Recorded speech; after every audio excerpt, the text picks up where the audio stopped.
Hello and welcome to Great Train Layouts Live. I'm your host, Nick Ozerak, and it's good to have you with us today. I've got my levels going, and if for some reason you can't hear me, I'm sure you'll let me know.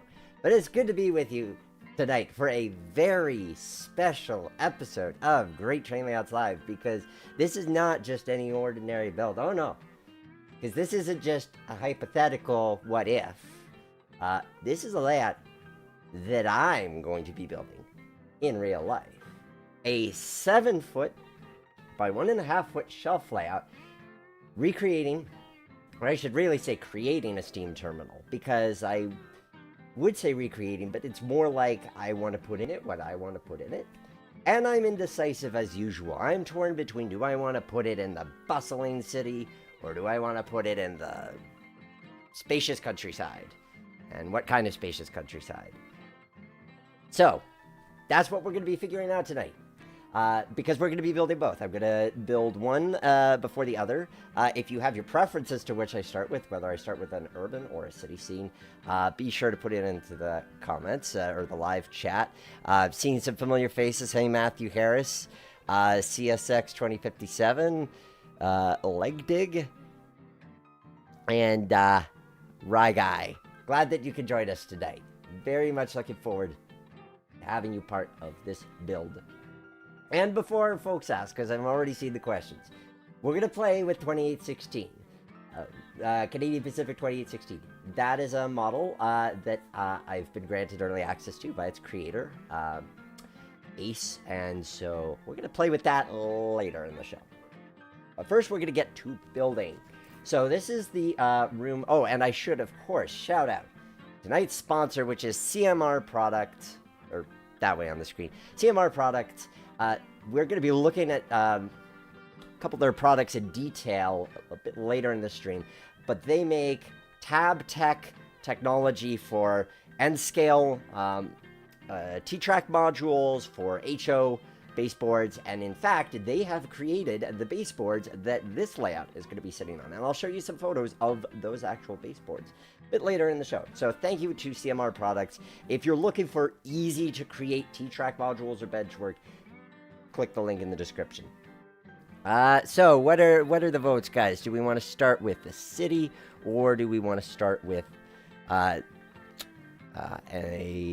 rural scene?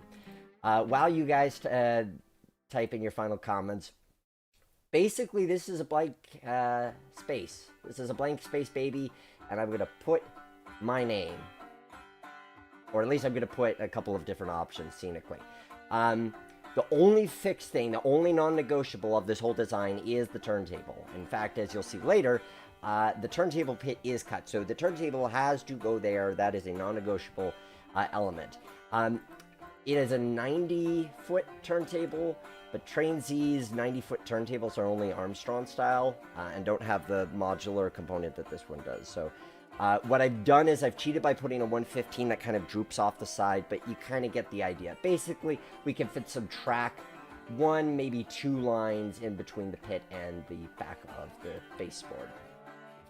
So close enough. And this is going to be our roundhouse both times. It might spill off in the design element here, but really what we're going for is feel. Like, this isn't the track planning. Like, for that, I could use any rail. This is for that pre-visualization, figuring out where we want things to go in general and how we want it to feel. Okay, I'm seeing city. I'm seeing 3 cities, and 2 rurals. So the cities are going to have it, which, oh, hello, John Overman. Good to see you. Good to see you, Southern Kansas Rail fan. Yeah, I'm seeing cities winning out. So we're going to start with a nice urban scene. This is what I started thinking that, of what I would do. Let's see if that's still what I'm going to do. So for this version, we're going to do a nice brick roundhouse. I envision using, if I go with a city, I'm probably going to use a Walther's kit for this. One of my stipulations for this build, kind of like with my Greenfield Village layout, is it needs to be easy. I want kits. I want, like, I might be in for a little bit of kit bashing. But overall, I want this to be something that I can take a break from my Streamliner Media filming mindset and just follow directions that are going to yield a result. So I'm hoping to mainly use kits for this. So as you can see, our roundhouse, it kind of does spill off the sides. That's okay, because in the real world, we have a Dremel tool. But gives us a sense. Actually, what I'm going to do instead of having this closer is I'm going to put, I'm going to put a centerpiece. Because actually, one of the things I'm thinking about for when I build this IRL, regardless of what style of roundhouse I use, is having the side facing the audience, if you will, be open so that you could just peek inside the roundhouse, because I feel like that does afford you a really cool view, being able to do that. So that's what we're going with there. So I have to recommend a book at this point, which I would have grabbed beforehand, but I will share it to you. If you want a good resource on modeling engine terminals, you owe it to yourself to get a copy of this. This book, I got it for like $10 on eBay. Model Railroader's Guide to Locomotive Servicing Terminals. It is a fantastic resource for steam and diesel and transition era engine terminals. Steam era, as well as steam era facilities that then were modernized for diesel. There's real-world photos. There's talking about the function of every single piece of equipment or building that you would have as part of a engine facility.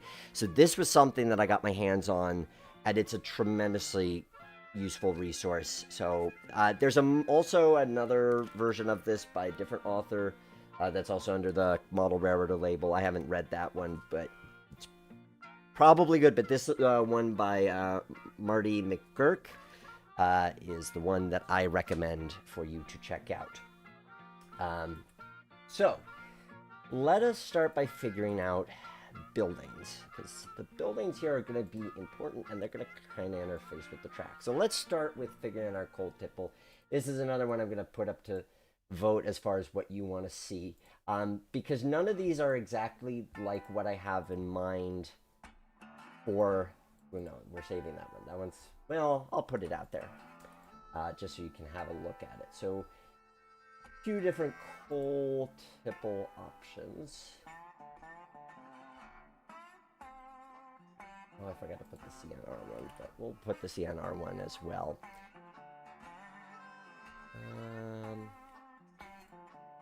So if you have a preference, we'll go with 1, 2, 3, 4. Oh, and there should be a fifth one as well. This one here. So we've got some options for coal tipples. This is where in real life, regardless of whether I do city or urban or rural, I'm probably going to use something that doesn't quite look like any of these. Possibly. My personal favorite, and what I'm inclined to do for tonight's build, is a nice big concrete coal tipple. Although this one, because it has the extra track, isn't ideal for pre-visiting and train, so I'll probably use this CNR one instead. But if you guys have a stronger preference for the CNR wooden coal tipple, or this is actually a CPR model, I think it was based off of the one in Montreal, then we could experiment. This is all about pre-visualization. This is all about trying different styles of design.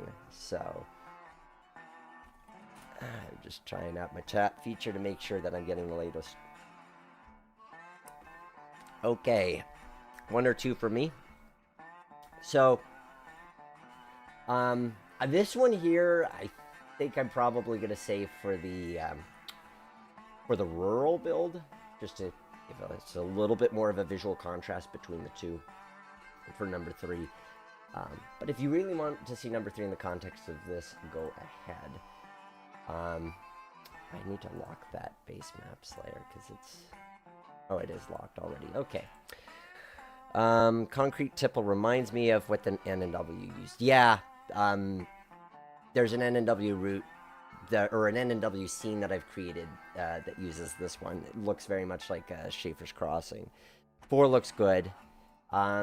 Yeah, okay, we'll make 4 work. I might use invisible tracks to hide some of the tracks we don't want to use. This is really more about, like, I don't know if we're going to play with this, but I do have something else in mind for the play section. We might not actually end up playing with this route so much because there's only so much you can move the locomotives around. In fact, I should probably talk about why I chose that. Although beforehand, I should ask you guys, because leading up to this live stream, my wife was saying, Nick, you don't interact with your audience enough. And I'm trying to make sure I am interacting. So I should put the call out to you guys and that I hope you're doing well. And if you've got anything exciting going on in your model railroading or something that started the new year off well for you, feel free to share that either in the comments on replay or in the live chat after the fact. I've seen a lot of votes for 4, so yeah, we're going to stick with 4. So you can share your stories with me while I wait for the responses to roll in. Why am I doing an engine terminal? It wasn't my first thought of what I was going to do. I kind of thought, well, I'd rather have something that's more of a switching puzzle and moving around. And then I got hooked on Rapido steam locomotives because I'm a Canadian Pacific guy, as we've discussed on this show before. And it struck me that given the limitations of my office, I wasn't going to really have enough of a scene to kind of, especially for my big steam. Like I have a Rapido Royal Hudson, and I do have one of the 2816 on pre-order. Like these are not things that are going to lend themselves to kind of running, and they're not really designed as switching locomotives. I do have 2 Rapido D10s. Those are switching engines, or can be used as such. But I thought, after thinking about it and talking it over with friends, it just struck me that I was better off with an engine terminal, which is a place where locomotives just hang around and make noise anyway, or they're moving slowly. So you don't really need to get fixated on the whole, yeah, but there's nowhere for them to go. AAA C6000. So this is why I went with an engine terminal as a base idea. We'll see a little bit later in the stream something else that I was considering that would have been a switching layout. So here, the water tower, so this is our water tower. So in this version, we're going to have water tower and water columns as opposed to a water tower that directly pours water to the locomotives. I kind of want to have it out of the way in a nook or cranny. So, I mean, it's not realistic next to the roundhouse, and I might move it around a bit, but putting it there gives us more space out here. So we need our coal tipple. We'll need our water columns, but those are easy to fit in. What else do we need? Well, according to the book, we need a ash conveyor. Because and this is part of why, even though this isn't really a layout designed for operation per se, there still are things that can be done with it. And the advantage of that approach is that then you could kind of treat it like an obsession of hostling power. So you've got assignments of you need to get this locomotive ready or bring it in, which means coaling it, watering it, dumping the ash out if it's going to be serviced in the roundhouse. Well, now I know why I didn't like the CP one. It's kind of base hog. I think the CNR one's a little bit smaller. Yeah, track will still be a little funky, but we'll make it work. So we need a place for the ash for our coal burners to be dumped. We need coal, we need water. We're going to add those last because, again, that's a small detail. Sand. We need a sand house. And for this one, I'm inclined to use this building. So for the sand house, we're going to need, and all of these are kind of industries in and of themselves. So even though it's not a switching puzzle in terms of you've got, say, a factory and a coal mine, you still have some freight cars that need to come in and out. You need a boxcar or gondola or hopper for sand, for dropping off sand for the locomotives. You need coal for your tower, and you need an empty gondola, hence why it has the low clearance for disposing of ash. So, yes, so Matthew Harris, if the layout is so small, how can we play with 2860? Well, we could play with it by way of bringing it in for servicing or getting it ready for a run on the main line. That's kind of the play component with this. So it is a compromise, but this plan, I want to see how crazy we could go. The other thing which I haven't allotted room for is technically I should have a wash pad, which should go right about here. Should be a length of a locomotive so that debris could be hosed down. And that we could just make with concrete pads for the sake of this. So the thing that I've run into when I've designed this, there's two approaches I could take. You end up taking up more room than you think you need with these. And I don't know that I just want this track to end here at the end of the baseboard. I also don't know that I want to have to deal with cassettes, where I'd have to have a piece that plugs into the layout so I could move a locomotive from one track to another. I kind of like the idea that I have enough room, and this is where we're going to get into a little bit of measurement. What track do I want to use for this? SG 90 pound, probably. Oops. SG 90. We'll do 100. Doesn't need to be super strong rail. Okay, yeah, 100 with cinder rail, that seems right. We're gonna let it hang over the side just to prove the point. So, since everybody's dying to see it, because we need it kind of anyway for measurement purposes, here is 2816. So this is the largest locomotive that I would be using on my layout. So I don't need room for a big boy or a Challenger or an NWY class. I just need room for this. So I need enough room that it's here, and then I can put a switch behind it if I don't have to worry about cassettes. But also, we get into this business about having multiple track. And I like the idea, one of the things the book talks about is having, you have one track which is your sort of arrival track for locomotives and one track which is your departure track. So you have engines kind of lining up to come into the roundhouse on one and going out on another. Now, do I make those tracks connect or do I not? If I make them connect, then I need room for switches, and that takes up a lot of space. Now, could I forgo something like a wash rack where you can't really see your locomotive being cleaned up anyway?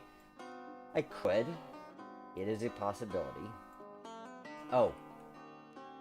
Actually, I'm going to save the sand house for another thing. I just realized, instead of this... Well, the sand house is still relevant here because I still need a sanding tower, but I need the sanding tower to get its sand from somewhere. So we also need a sanding tower.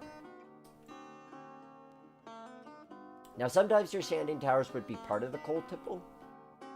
So I'm kind of going to keep it close because, honestly, I don't think it detracts too heavily if it's kind of close to the coal tipple anyway.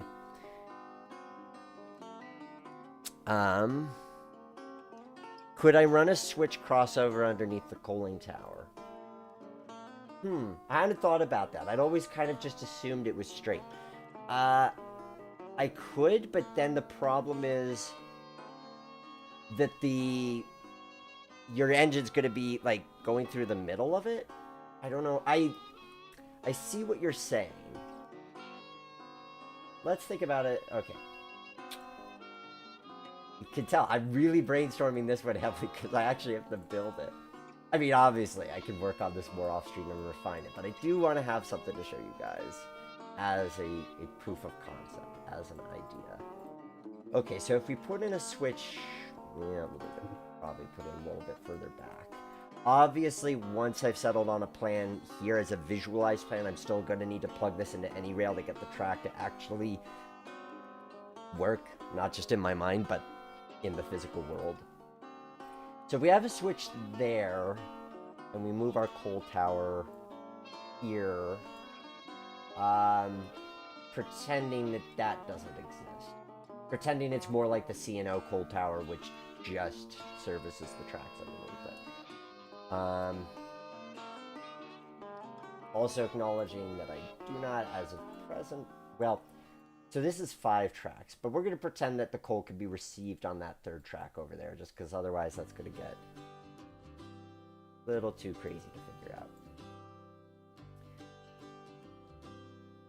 So if we take your suggestion, because I'm inclined to think that you're onto something there. The only thing is if we put a... See, if we put a switch underneath there, then you're kind of going forward and then having to back up into it, which just feels clunky. Part of it is, if I go this route, I really want to be able to have 2 engines side by side under the tower, because I think that's a cool, picturesque image. Picture image. So I don't think we could do that. Good idea as it was. I think the tracks have to just be straight and continuous underneath the coaling tipple. Train a player, talk like Frank from San Juan. I mean, that's kind of my voice already. I mean, I suppose if I slowed it down and talked serious, then I'd sound more like Frank from San Juan Trains. Oh, and you're welcome for doing the WNF podcast. Coal tipple that was at Spencer's gone now, but the Sandhouse Water Column, Ash Pin, Roundhouse are still there. Yeah. Spencer, North Carolina Transportation Museum.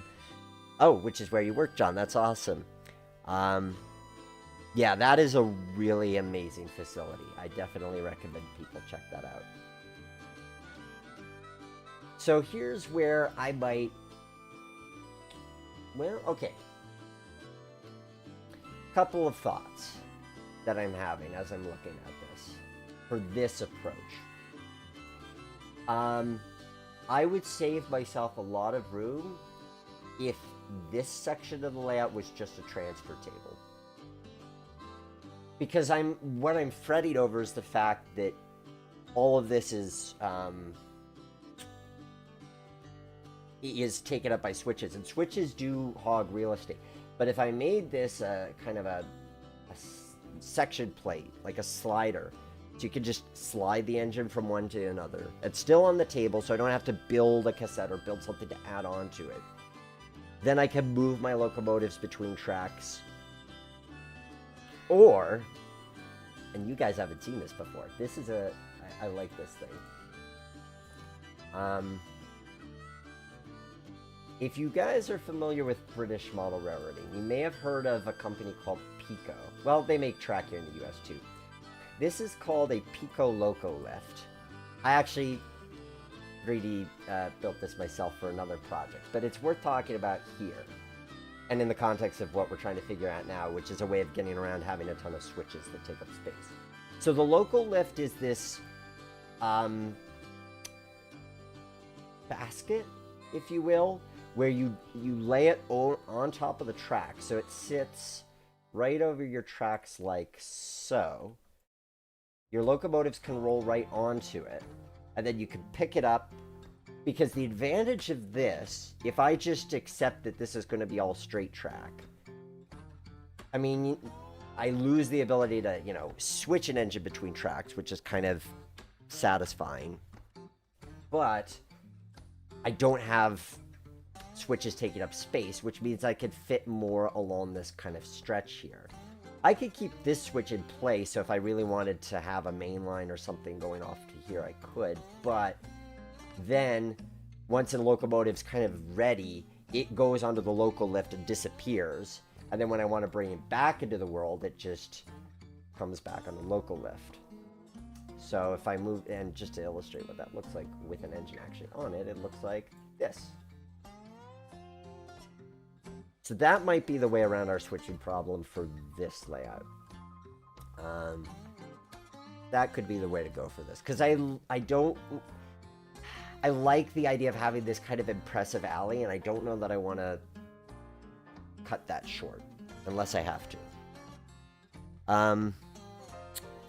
How much does the engine cost? Okay, so this 2816, which is a very nice model, and I do love it, is it's still in development. It's incomplete. I mean, it's amazing, but it is still a work in progress at this point, so it's not available for purchase yet, but it's going to be from Trainz Forge, so Trainz with a Z -forge.com, and they have some great models on there already, so that's where you can check out the 2816. I know, it's a distracting locomotive, but see, this is what I'm going for visually, so this kind of scene where, and I'll remove the sanding tower back. So we got the sanding tower. We'll put that. Actually, if we're going to give ourselves a little bit more room, put the sanding tower there. And then we get this nice scene where... Oh, I need to extend the track there.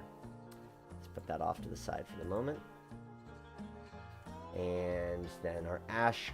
The ash conveyor kind of needs to be the last thing. But we still need the room for the wash tracks. Let's determine.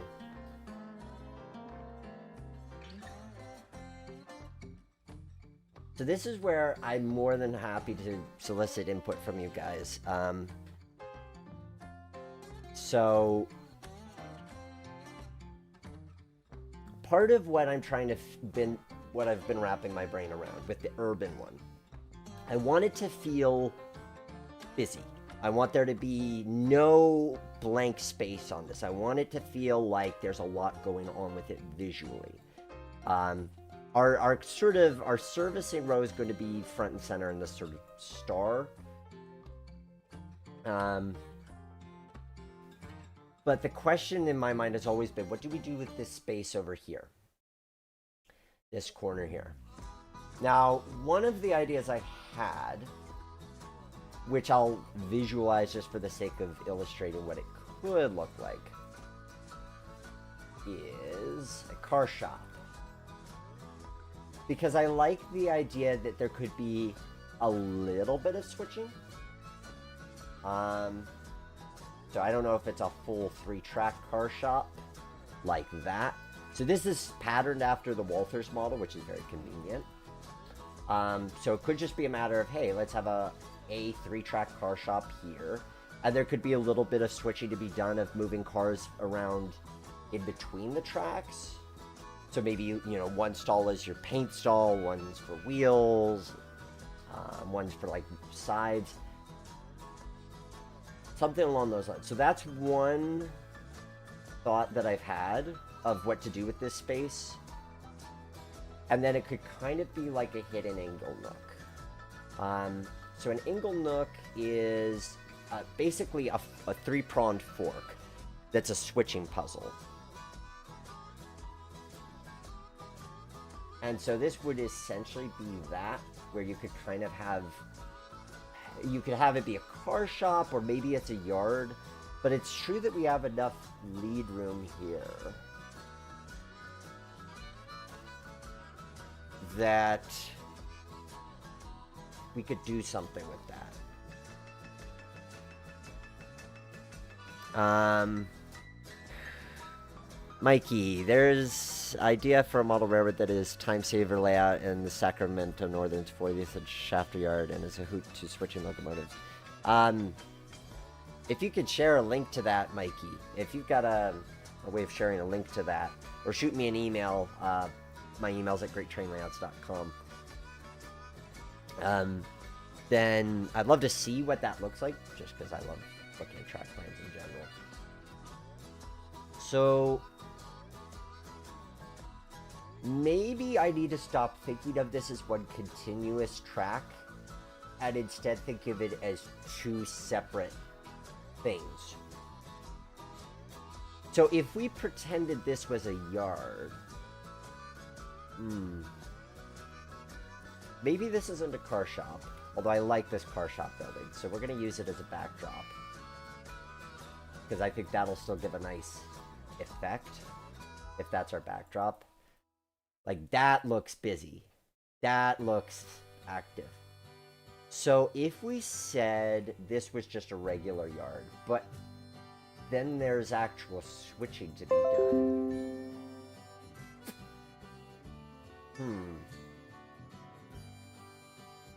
Because for the longest time, I've gotten hung up on the idea that, well, if I'm putting switching here, shouldn't I connect it to the coal tipple so that, you know, you could service a locomotive and actually get it hooked up to a train? And that would be nice, but I could always use a loco lift to hop the locomotive from here to there.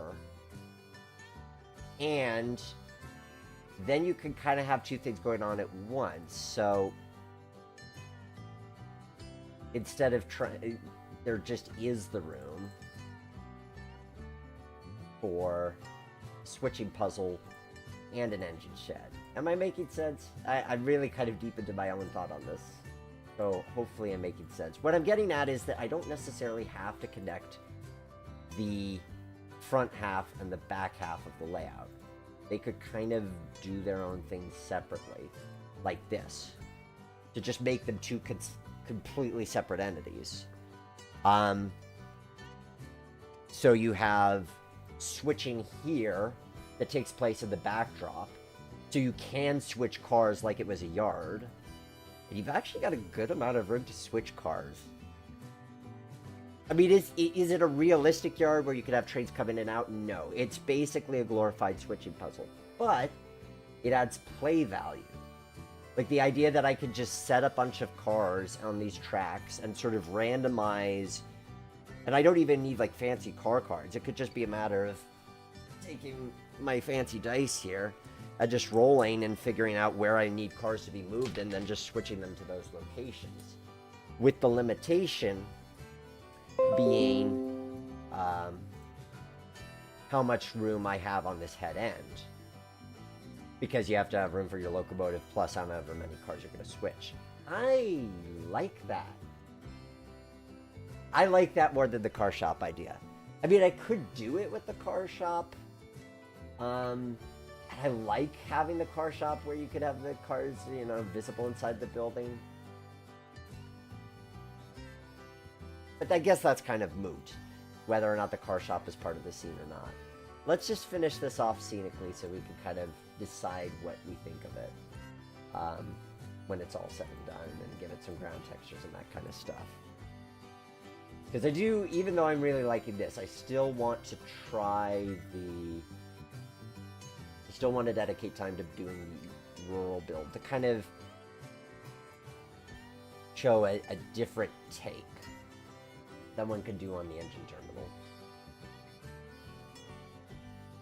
But I do like that. Now, the next question that I'm contemplating, the CPJJP, the 2816 is not available yet, unfortunately. It's going to be available on Trainz Forge. Moose Chuck, could you put a ramp for loading trailers at the stub of the longest one as a destination for cars? Yes, you could. I see exactly what you're saying. Like, you mean just a platform, right? Like, just this? Like, something like this. So that way, I mean, I know it's kind of weird with the car shop, but just for the sake of pretending for the moment, that then you have an actual loading platform. Yeah. I mean, that's one way to do it. You could also put the loading ramp. I think the only thing I'm not sure about is that if I'm envisioning this as big city engine freight station, okay. If it's a freight station, then maybe. Let's see what we could do with a freight station. Then it might make some degree of sense. Not that one. CNR fault. Yeah, kind of like this. Something like this, perhaps, where it's like... Ooh. Those work surprisingly well together. Right, so that you could have actual car spots to set out a thing that... that's one approach. I could see doing that.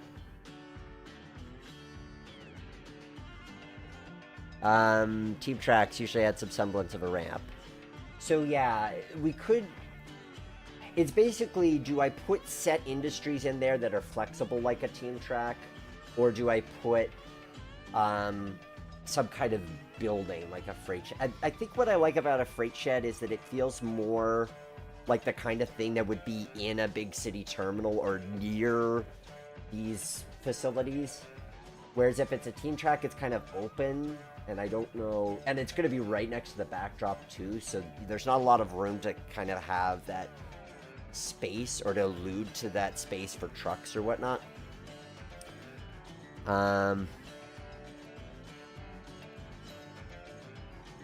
So yeah, I think that's a good way of thinking about it. I'm gonna make this track invisible because it's distracting me. We're just gonna put this here, just to remind ourselves that that track does not exist.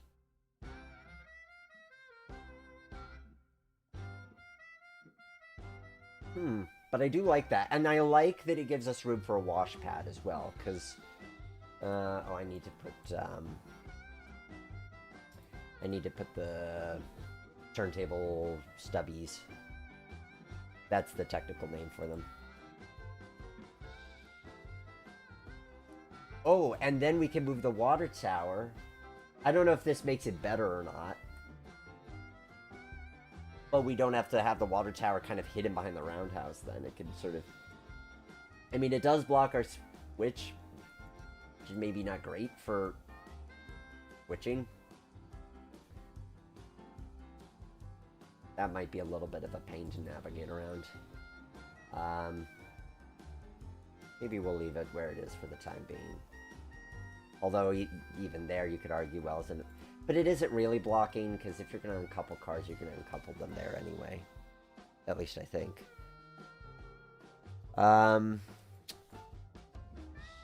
Mikey, only reason I know of Sacramento Northern's Shafter Yard. Oh, yes, I know what you're talking about. You're not saying there's a track plan. You're talking about the actual Sacramento Northern Yard. Yeah, that... I do want to do another interurban switching layout. There's actually a specific... I was at Amherst, and if you guys went... if any of you were at Amherst this past year, there's a really cool... it was like 8 foot by 1 foot O-scale freelance switching layout that was really nifty. So I'm thinking that's going to be a future build. Is that... that was a cool layout. It's built by a 19-year-old. He did a really great job with it. I was very impressed with that. Okay, so we're going to put one there, one there. Actually, those are the only two I need, right? Yeah, because that's going to end. I'm going to put... If I figure that's how much space I need for a locomotive, push that back to back here. I like the idea. Yeah. Ooh, here's a question. So in terms of switching these cars out... Oh yeah, so one of the questions I never answered. We've got...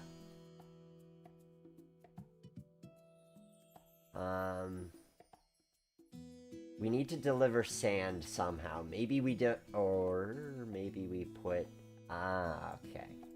The sand house... No, it can't go there. It needs to go... Okay.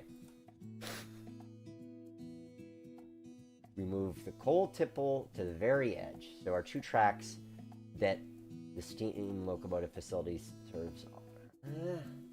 Do I like that? I don't know if I like that or not. I'm going to play it through just to see what happens. And you can tell me what you guys think. Not Pennsylvania enough wash pad. I mean, yeah. But also, I'm kind of Virginian now. Kind of, I guess. Alright. So,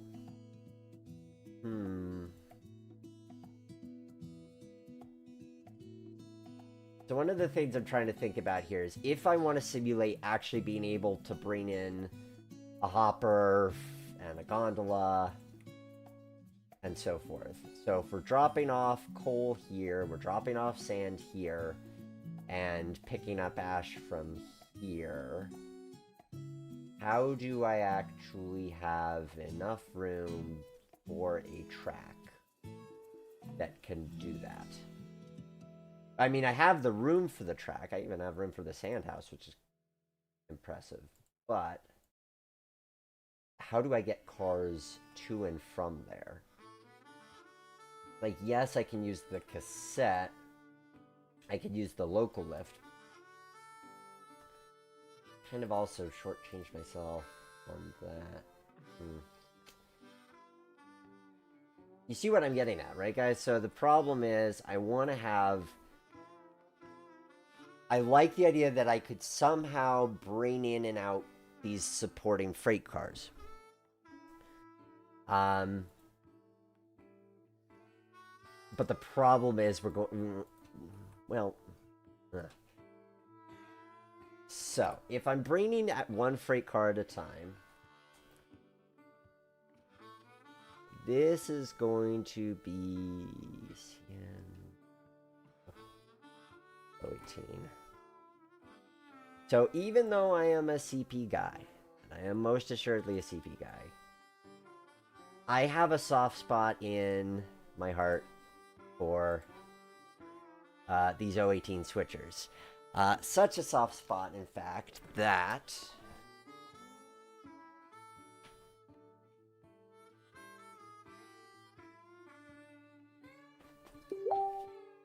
I now own one.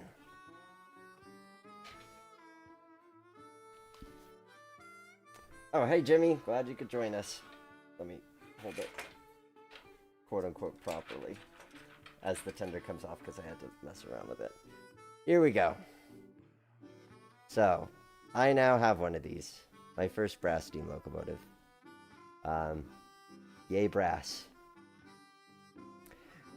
I say yay brass with muted excitement because I'm trying to get it to work on my Greenfield Village layout. And there's electricity going through the body, and it shorts when the cab roof touches the tender here. But point is, I have one of these switchers. So this is, despite being a CP guy, I have a CN switcher. My railroad. So this is going to be my switcher. So can I fit this and a... I can't really fit anything with that on there. So there's no way to use the local lift with freight cars. Got it.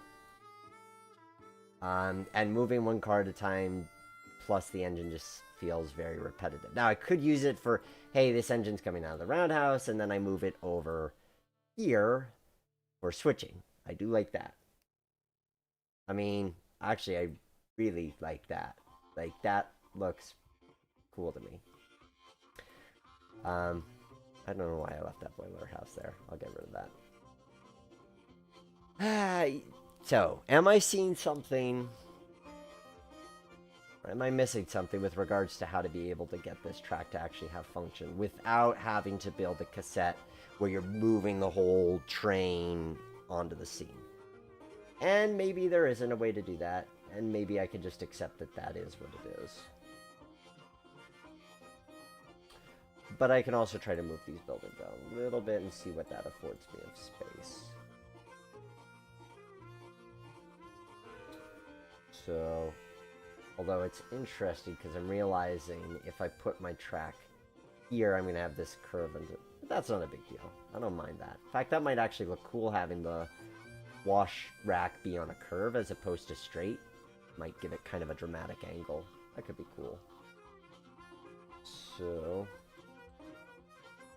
you link that like so, and then that's going to go through like...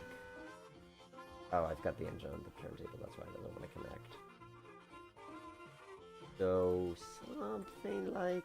Oh, let's move the engine off so I can actually get it to connect.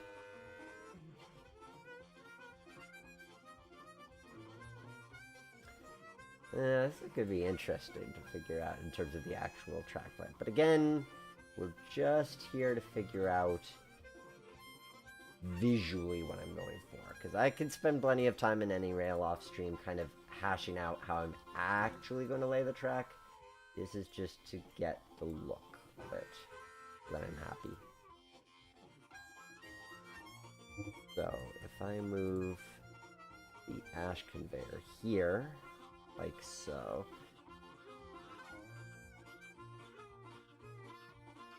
I mean, it's very, very compact for everything being close together. But it gives me that money scene of being able to have the engines sticking out. Let me bring a D10 into the scene so you can kind of see what I'm getting at by what I mean by that scene. Like, this to me is sort of the money shot. Like, I want to have a nice... If I go the city route, I want a nice big cold tower where you can just have engines sitting underneath it and it just feels large and meaty. Is the lead for the shops on the left or right side of the turntable? At this point, it's whatever side you want to call this. Right side, I guess, from this vantage point.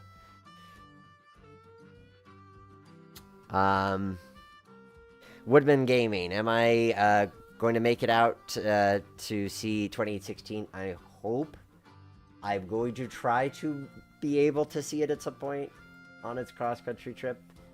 I've seen it way more times in Rocky Mountain Express than I have in person, so I'd love to see it in person.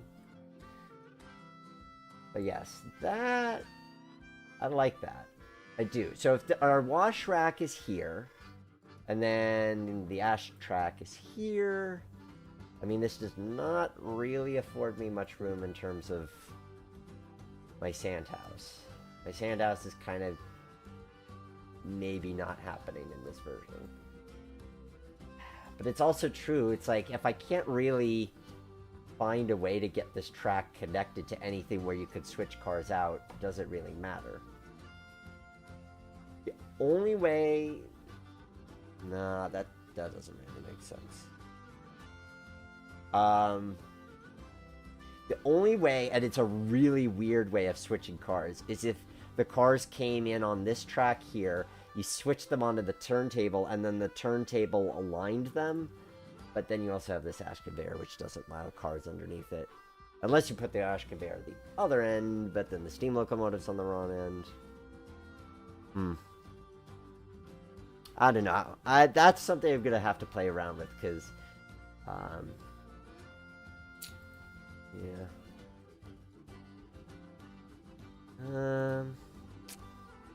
Interesting deliberations. I mean, what do you guys think as far as having the ability to switch cars? And let's keep... Maybe I'm getting too hung up on this service track thing, because the reality is, in this version, I can switch cars on the back track, so maybe I don't need to really focus on that so much. Maybe it's just like, hey, I can move my switcher... Yeah, except for the ash conveyor, clearance stage. Maybe that's just for scenic purposes. And I could live with that, because I'm still getting operation in. I mean, and if I really wanted to in the future, I could add a cassette so that I could actually switch cars on and off that. And then the sand house.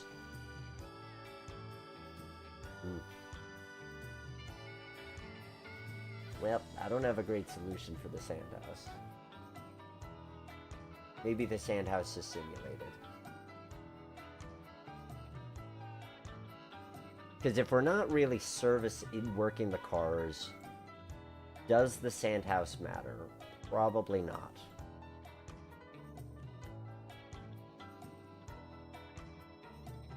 Let's take it out for now. It's just providing more questions than answers. Because at this point, it's like, we're not really... like, cars are just being stored there to be able to have cars. So we can have cars representing these things. Yeah. I'm going to go with that. Final answer. And we'll delete these just for the sake of making this nice and pretty. So, final steps for this, we're going to add our details like our water columns, our wash pad. I'm going to add some terrain textures. And then we'll be able to kind of see what it looks like as this is before we move on to the city version.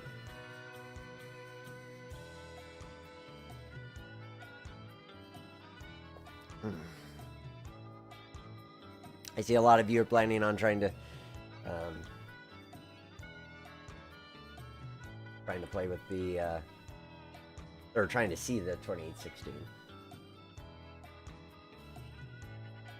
Oh, right, I need oil columns as well. Because I don't just have coal burners, I have oil burners. Or will. Well, no, my Royal Hudson is technically an oil burner.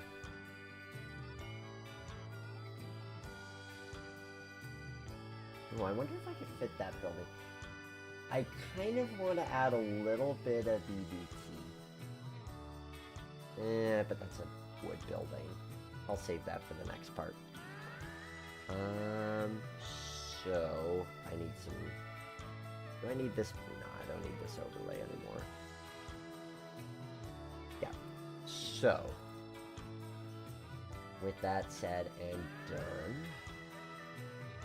I can paint the, which is mostly going to be cinders anyway.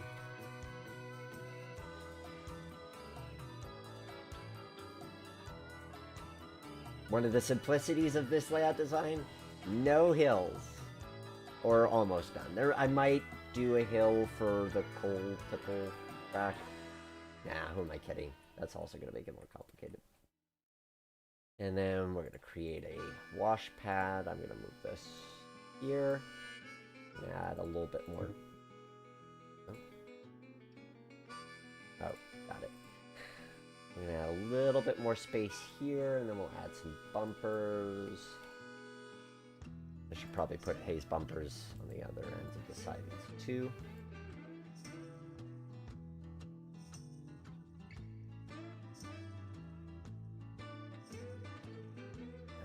Okay, and then I'm gonna put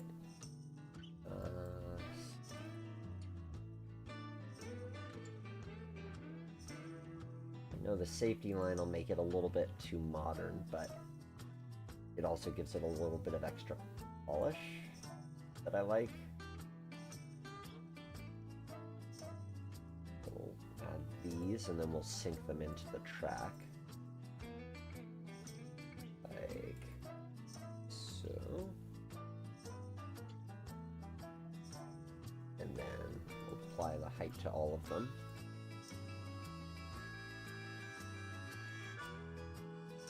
And then we need to clean up the track a little bit because I've got this funky sort of curve, which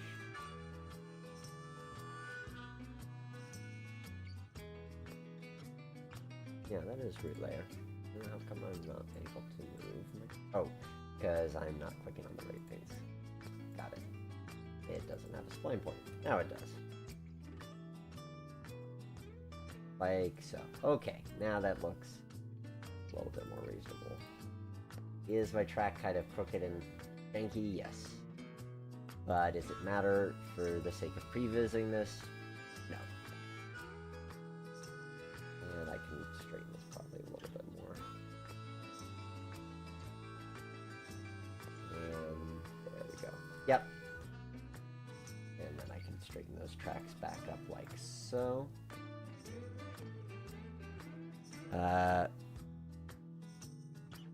Why use oil-fired steam locomotives for this layout? No need for ash pit with oil-fired. Well, some of my engines are oil and some of them are coal. So we're kind of going with both on this one. But the oil columns don't really take up much space, and I want a coal tower, so that's why we're going this particular route.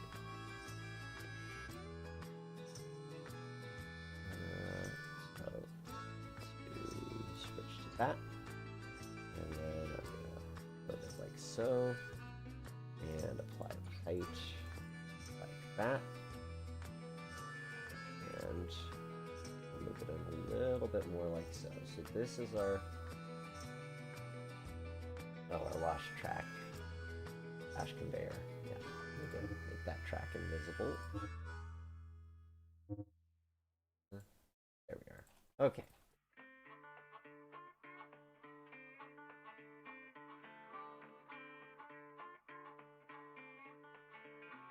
And I might have to refine this curve.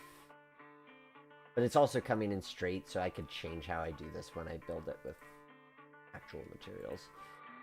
We'll make these two tracks invisible.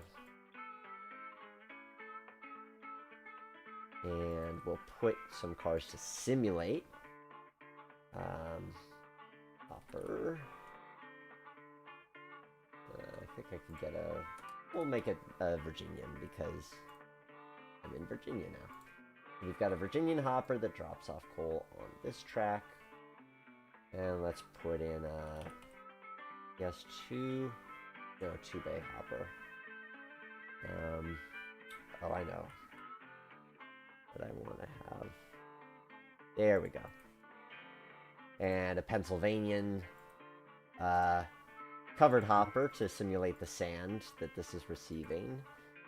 And I need a gondola, which I think I've got a 41-foot car that I can use. Erie where the Erie Railroad, which used to go through my hometown of Meadville.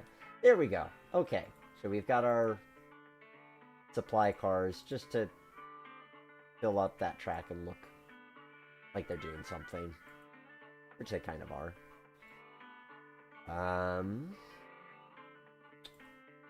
And then we'll move this out of the way for the time. Well, actually what we could do is we can put it on a separate layer so that we can toggle it on and off, visibility-wise. And we'll put it over here, and we will put it on a layer called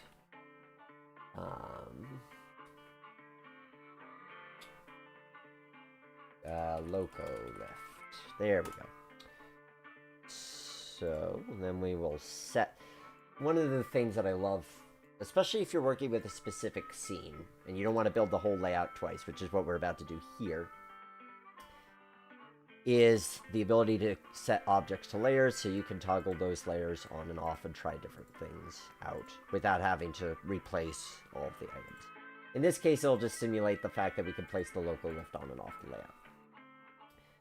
So we will move our locomotives here and here to get that nice sort of under the coaling tower scene. Oh, I need water columns. Yes. Mikey, there are some facts about Sacramento Northern. Yes. That is a really cool area, and I wish there were more interurban items for Trainz. Because it would be great to have more of that stuff. So we'll put water columns there. We could also have them here. A lot of different ways we can do that. And then it gets odd. I might have to go over to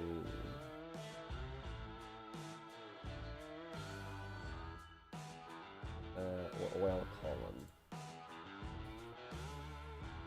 Yep, there we are. That's what I was looking for. Rows, oil column. So, here is what we have for the sake of being able to...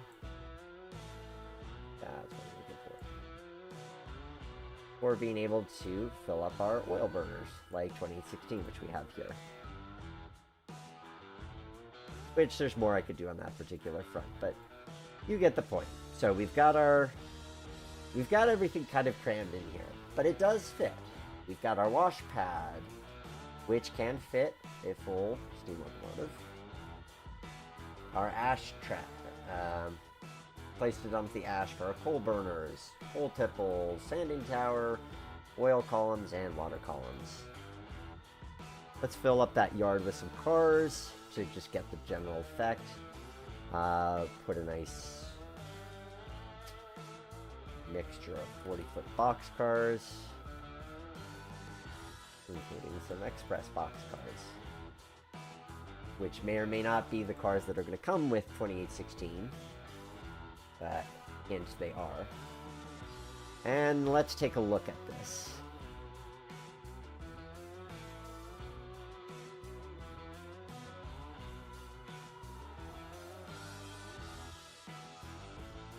So here is a rough visualization of a city engine terminal. If we really want to emphasize the city element too, I can put a different backdrop in place to give that. There's I saw this layout recently in a magazine where the entire backdrop was kind of like a wall, and it had it was a British layout, so it said Great Western, and it looked like it had been it was like giant letters. And I do like the idea of doing a Canadian Pacific version along this back wall. But let's do an actual city backdrop and see how that looks. I think it's Milwaukee, isn't it? Yep, backdrop Milwaukee is what I'm looking for. Which, if you watched last month's stream on the Metro Belton Terminal, this will look familiar to you. There we are. Ah, yes. Now we're very much in an urban engine terminal. Shows you how much power a backdrop has. So.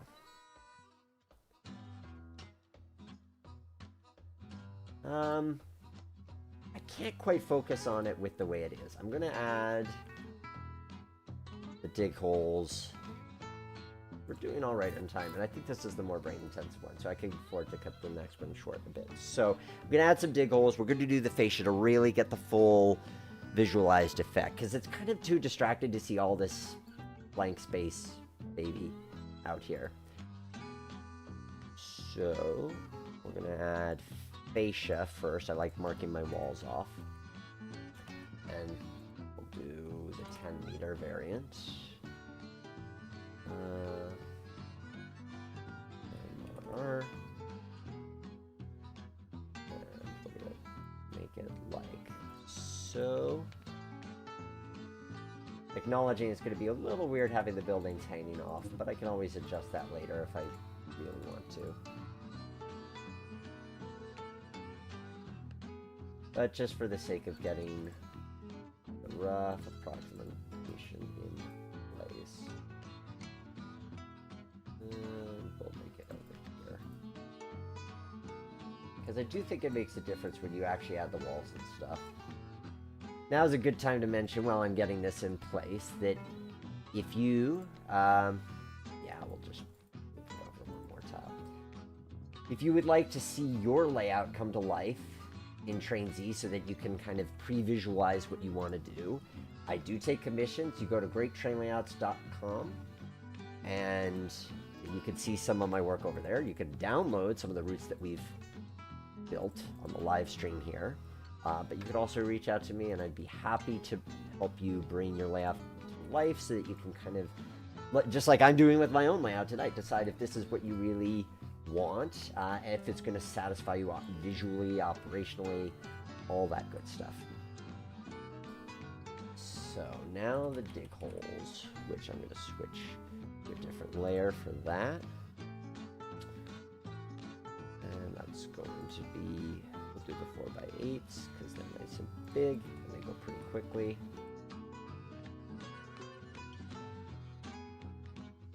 And put it in here. And 2.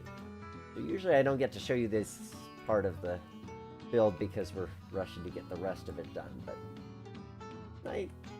we're mixing it up a little bit. We're having some fun. And we'll get to really properly visualize what this looks like. And soon I'm going to show you what the actual baseboards look like that I will be building this on, courtesy of our sponsor, CMR Products, which now I'm a believer. Like, as far as, especially you live in an apartment, you don't have access to tools, or you don't own tools like a saw, this is such a great alternative to how you build your baseboards. So, yes, we have a little bit of the circle stick out, but I can make it. We're going to put in a floor, otherwise it's going to look really weird that it's just hovering. My floor is a carpet, but I don't have a carpet in here, so we're going to make it... We'll just make it this. And we're going to make it -90. That's usually what I like to set my floor at height-wise, like so. And we'll put in a wall. Like here. A wall. Now my wall is white. But the white walls, no, that's not going to matter. I think we're going to, yeah, we'll do a white wall here too. Will cast a shadow, but that's okay. And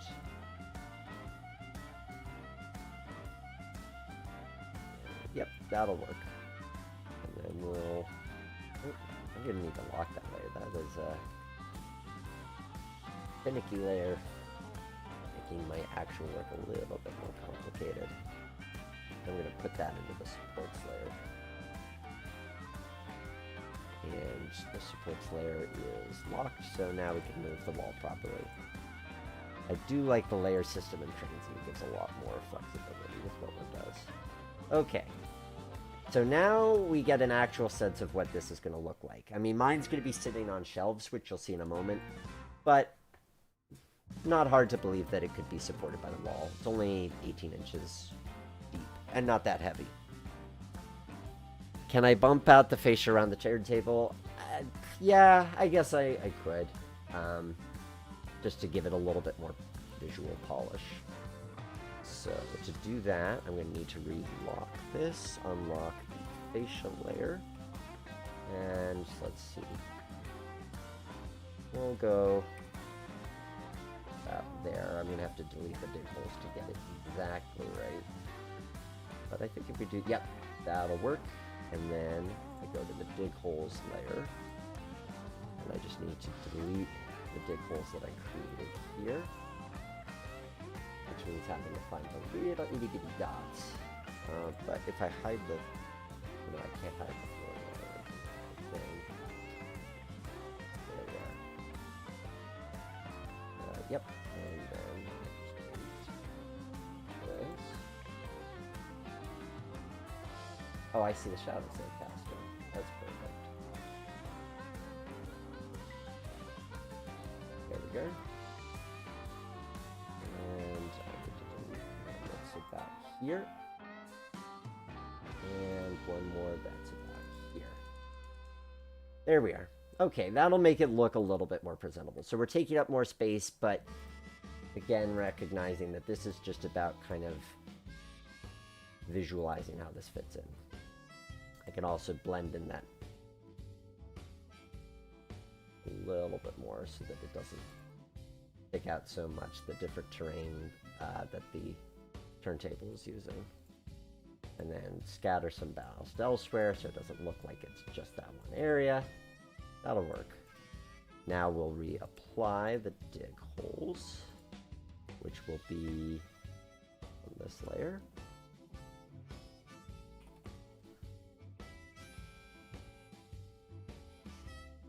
And we'll put one here. Nope, too far.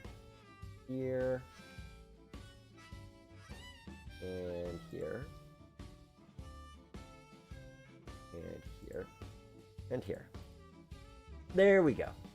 And now it's more visually presentable. So we're taking up more than the room that I have, but with the understanding that we're just going for the vibe and the look of it. So, without further ado, I present the city engine terminal, complete with, oh, somehow I gave it extra room. Oops. No.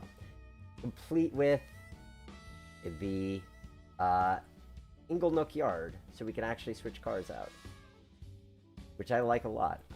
This has grown on me even more, because freeing myself from needing to link the engine terminal to the yard makes me happy. And then you can have more stuff going on, so I do like that.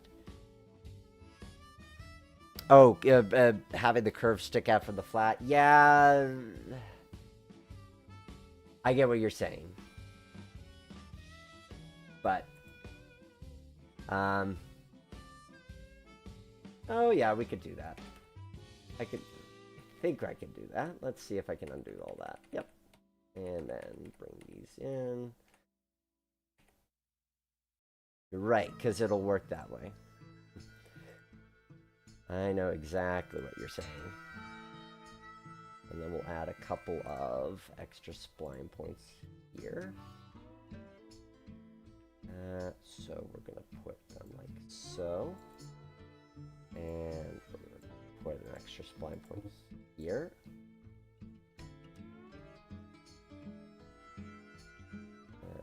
Here. And then one more here. Yep, I got you, Moose Chuck. Yes. And then a couple here and here. That was a really good suggestion. I appreciate that. Yep. Oh, that looks so much better. You're right. That is cool. That is totally cool. Now, that's not what mine's going to look like, but that's totally cool. So, you're right. It breaks up the profile. So, in conclusion, here we have engine terminal with roundhouse. I know you're dying to see 2816 run, so let's fire it up. We'll get ourselves lined into the track. So we'll pretend that 2816's come off a long run. So the first things first, we're going to bring it in to fuel it up with some oil and sand. Which, admittedly, I put those two very close together, and I might space them out later, but I do want to leave room for being able to have that local lift, because I do think the local lift is important for being able to take engines out of scene and bring them back in without a cassette. Okay.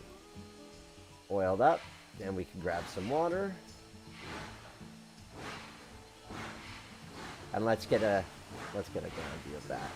Like, this is what I want to be able to see in real life. Like, put my eye right at the level of the layout and just watch the engine crawl up. Like, and really being able to appreciate the details, which this engine is such a beautiful engine. So, again, this is going to be released on Trainz Forge. It's currently a work in progress by its author, Ace. But he is doing an amazing job with it. I mean, look at that builder's plate. Look, the Lesko feed water heater even has its plate up over here. I mean, this is just a gorgeous locomotive. And I'm sure that Rapido's is going to be equally as beautiful. Oh, and what if you want the ditch lights, you ask? Well, I'm glad you asked, because you do actually have the ability to toggle the ditch lights. So, for those wanting, which is what mine's going to have on it. So, there you go. Ditch lights. Alright, now we're going to bring it into the roundhouse.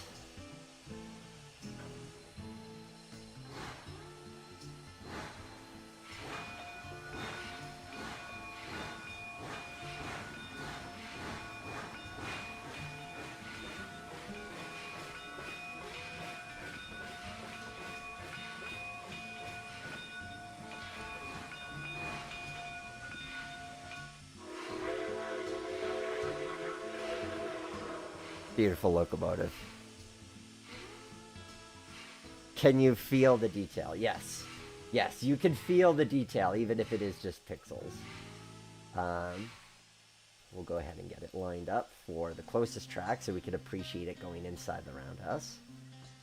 We'll bring it in.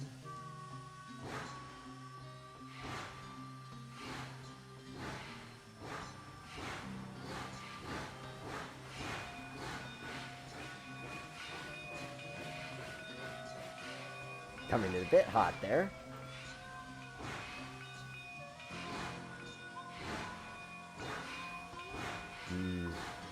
I like this. I like having the cutaway roundhouse. That cutaway roundhouse, I think that's just going to be so nice to be able to add people figures inside. And, you know, if we add a couple of other locomotives, let's put in our D10. We can move that inside too. And then let's put a Royal Hudson in there, because why not? I think I have one set up as a consist. Oh, a G2, perfect. Get that classic locomotives around the... Oops, rather a little too far out. And we'll bring it back there. We'll bring that one there, and this one here. And then you get this view, which, I mean, is that not classic railroading, or is that not classic railroading? Like, this is... I want this. I want this. Like, and I'll get this regardless of whether I'm building a rural or an urban engine facility. But this just makes me so happy. I mean, that is a nice scene. You can look through the windows and see the locomotives. I mean, this just feels good. And then, again, along the back, I'm just going to do something really simple. I'm going to take this boxcar off and put it with the remaining CP boxcars. And it, oops, I have my switch thrown the wrong way. Let me fix that. But at only 18 inches deep, won't be a problem to reach these switches by hand. But I like the fact that now my layout, if I go with this design, would accommodate 2 operators. So you could have somebody who's hustling power and somebody who's switching cars in the background. I think that's kind of fun. That makes me happy. I do like that. Hey, Jimmy. Closest I've come to Canada is waving at it from the Buffalo side of Niagara River, but dang if Canadian steamers aren't just downright pretty. Yep, they are. Canadian steamers are the best. I take all challengers. I will stand by that.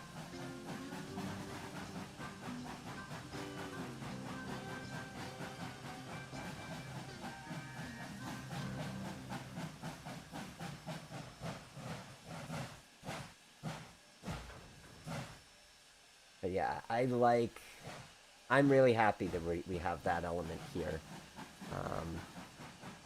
That makes me very happy. That this little bit of a switching puzzle. Because then it just gives a little bit more for a player to do. So then I'm not sacrificing operations totally. I still get my switching puzzle. And I like having that.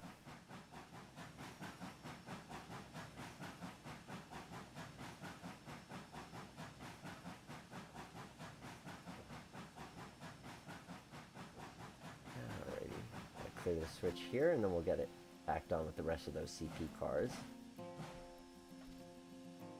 Oh, and of course, what are those turnouts going to be if not Caboose Industries ground throws? Which they probably will be, because I don't see... Well, they might not. I might actually use Rapido Rail Crew switch... I have one Rapido Rail Crew that has like the electric control and has the really nice pretty switch stand, and I might use that for this as opposed to my Caboose Industries. But for the sake of play, here we've got our Caboose Industries finger ground throws, which still look nice.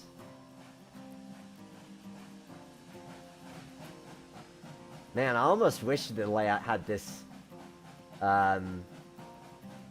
this round edge, because that, you're right, Moose, that really does add a little bit of visual variety. That is a kind of neat touch with things. Well, I am very happy with how that turned out. So that is plan number 1 under wraps. We've built a city engine terminal with a little bit of a yard. But if you stick around for part 2, we're going to do a rural version of this. And you're going to get to see the benchwork that I'll be building this on. So stay tuned here on Great Train Layouts. Excuse me as I knock my mic stand. Stay tuned here on Great Train Layouts Live.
and welcome back to Great Train Layouts Live.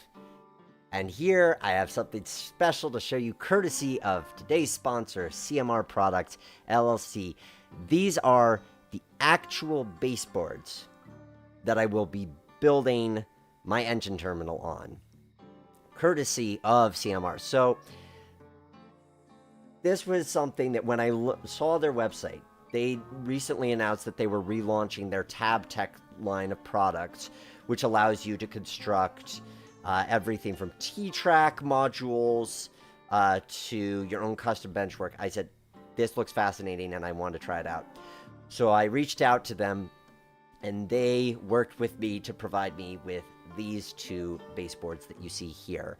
The one with the hole in it is 4 feet long and the other one is 3 feet long, and they're each 1.5 feet wide. These things were not only easy to build, but actually fun.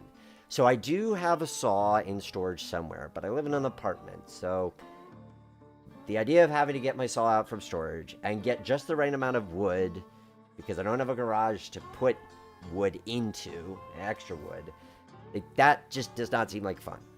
I'm very happy to forego benchwork. So these, I worked with them to talk about my design plan. I sent them drawings to show where the turntable hole should go. And that is what they provided. So here you can see it in the background. So you see in the foreground, we've got Greenfield Village, which we looked at in August. That's my current train layout build. In the background on top of the shelves is where the engine terminal is going to go. Here's the hole that they cut for the turntable. So I purchased a Walther's DCC turntable, which has a handy drawing showing you where you drill your holes. And so they drilled the holes. And even this little notch on the left side, which is where the, I forget what it, like the thing that does the counting. I forget what it's called. But there's a notch in the turntable, and they cut that notch into the baseboard. The craftsmanship on these is just great. Like, the tabs fit in super slick. I mean, I built each one of these in 15 minutes with wood glue, and that's it. And they are hard as can be. Like, they will survive being moved around. They'll survive way more than any scenery on top of it. I'll put it that way. And here you can see my turntable pit actually sitting in the hole, fit perfectly. So I want to thank CMR Products for working with me. Brian was the guy. Brian's our guy who does the actual cutting. But they make all sorts of products. I mean, so if you're big into N-scale T-Track, you want different modules, they'll make your regular modules. They make ones that have valleys in them, so you can build in a river. Basically, the impression that they gave me is, if you want it, we will work with you to make it happen. So I strongly suggest you guys check their link in the description, especially if you live in an apartment, you don't have a lot of tools, you don't have a lot of time, you want to get up and running with your layout sooner rather than later. This is such a great solution.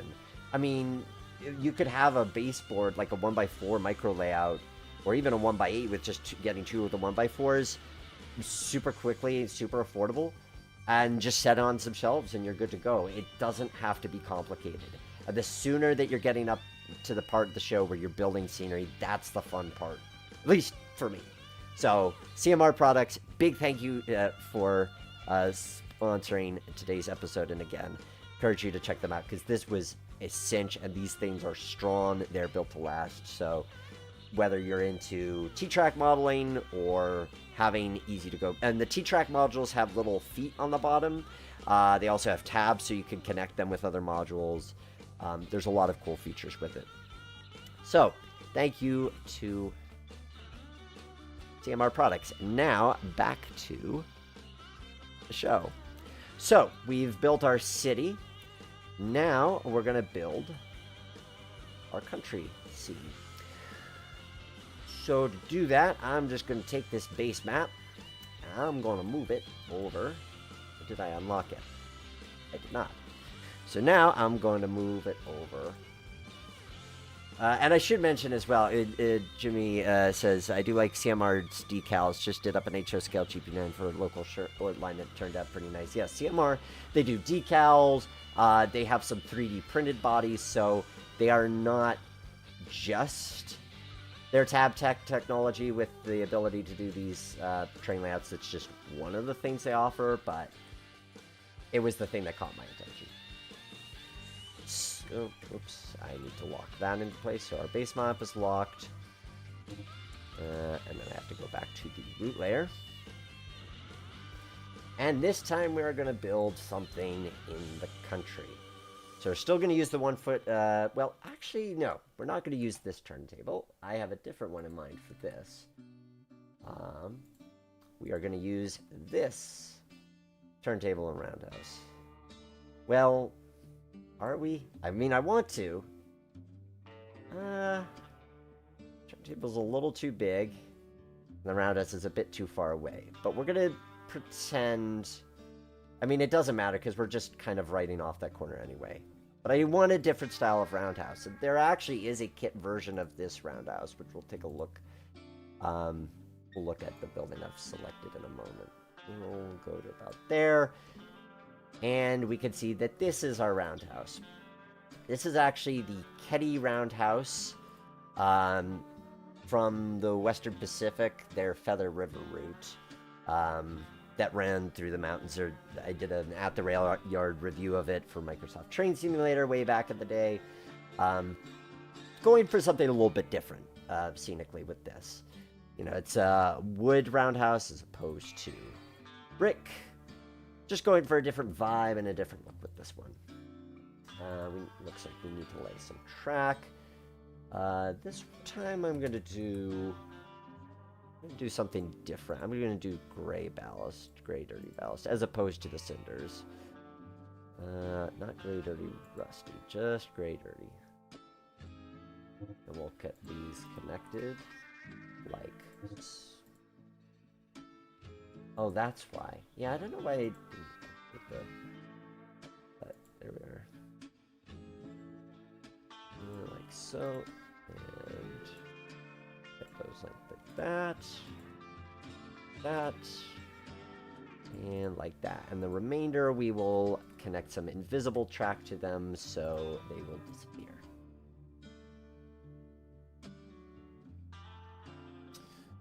Like...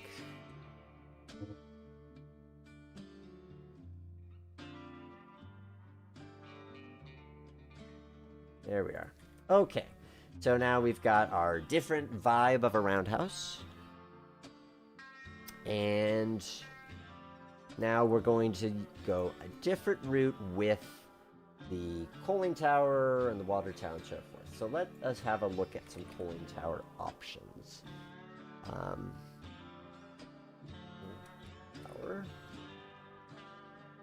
I want to go wood on this one. Something like... I thought I locked that. Oh, I built a whole thing into the base maps. Of course I did.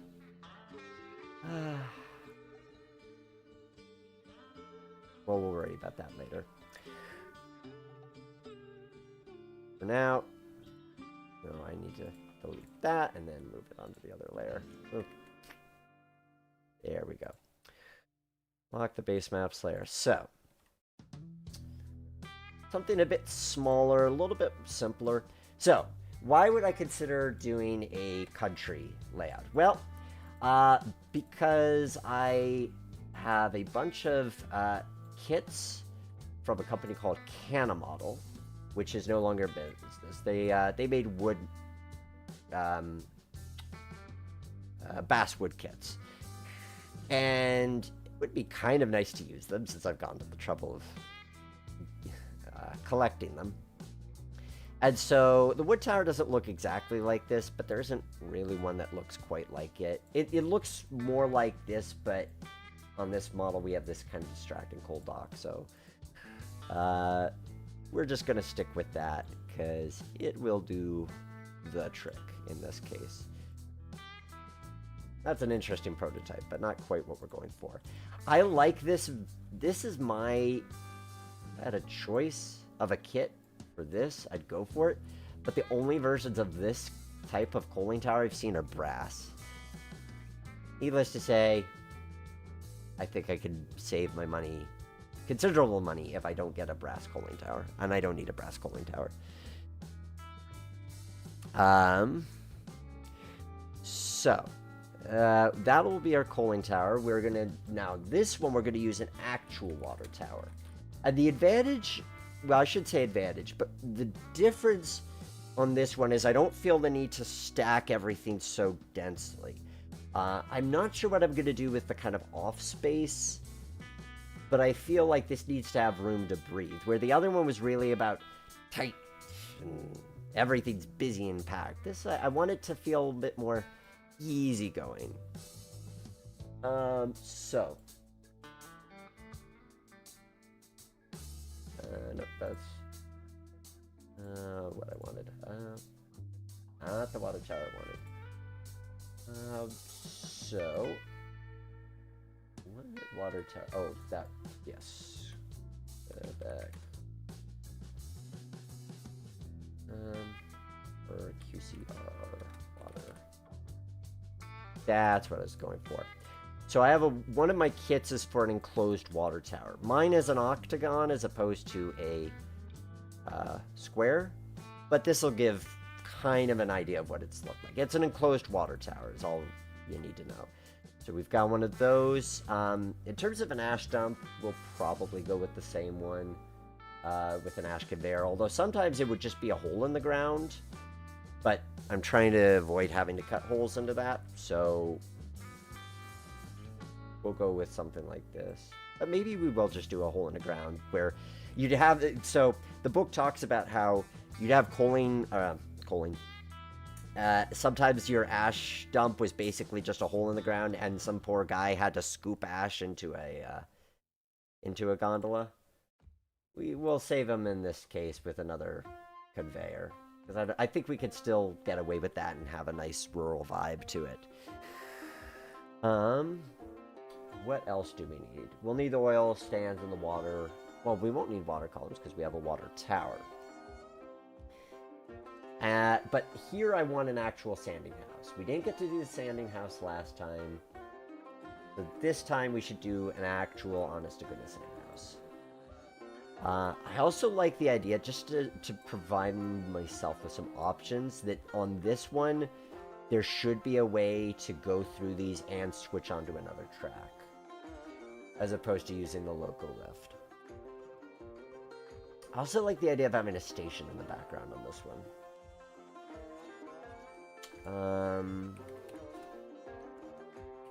So I'm going to play around with that as a concept.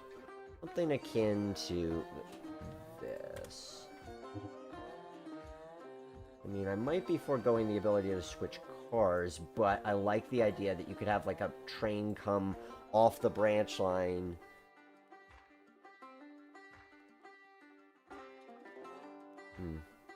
It's maybe getting a little busy. Not quite sure how I want to go about this. So I think in this case, the coal tower will go like so.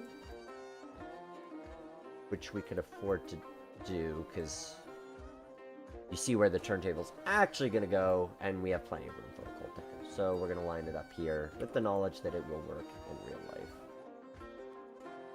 So that works like so. Would also be nice if on this one we could actually make it so that the track could be worked. Which might mean I put it facing this way. Yeah, okay. So we'll put the coal tower here. And this one, there's no wash rack. We're not going to have room for it. And I'm going for something different. The water tower, maybe that should be more by the station. We'll put the ash pit here? Question mark? Oh, that's the CPR one. I want the CMR ash conveyor. That's what I'm looking for. Because then I can have it right by the turntable, which I like.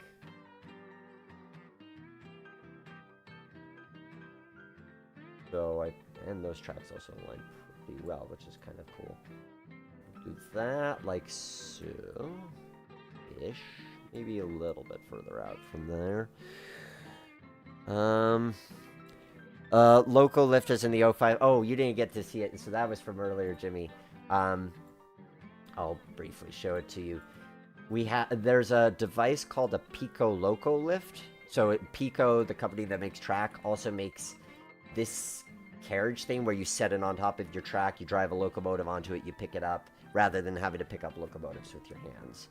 So we used it over here as a way of being able to get around having switches, but on this build, I actually want to have switches, and I want the track to be, I want it so that you could actually move locomotives on and off the scene, as it were. So I think I'll put the sand house in the foreground with the idea that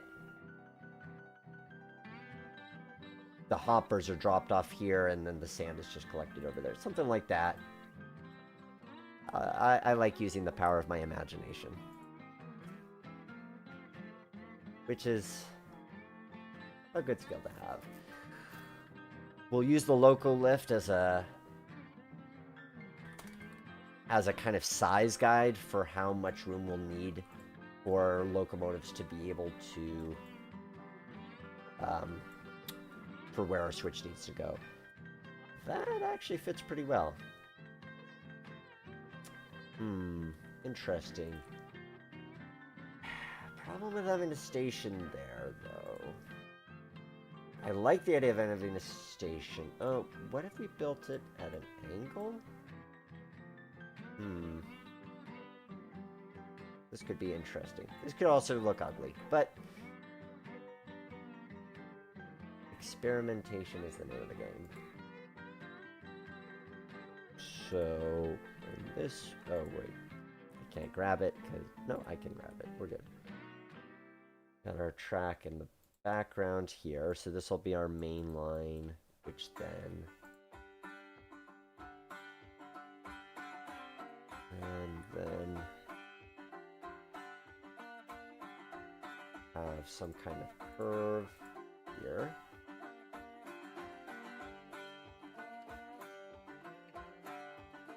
We can bring the station a little bit closer here. Because I'm liking this as a scene. It's something different. And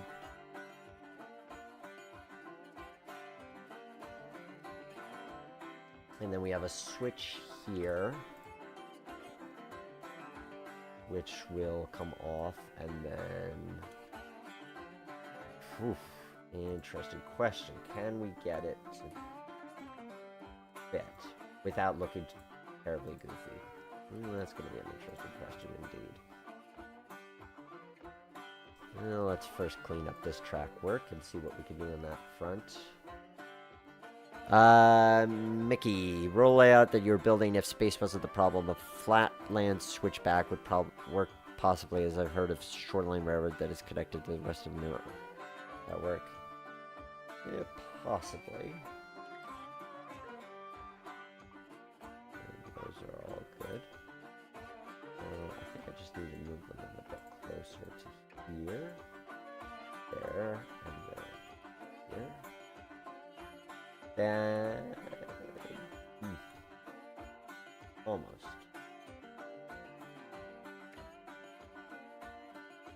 Finicky nature of track lane in Trainz with the Z. This takes practice, though. Okay, and then if we throw a switch off of here, then straighten that piece. Like so. I mean, that is a deep angle of a thing, but it does work. Although the ability to have that and a switch that would service these tracks is questionable at best.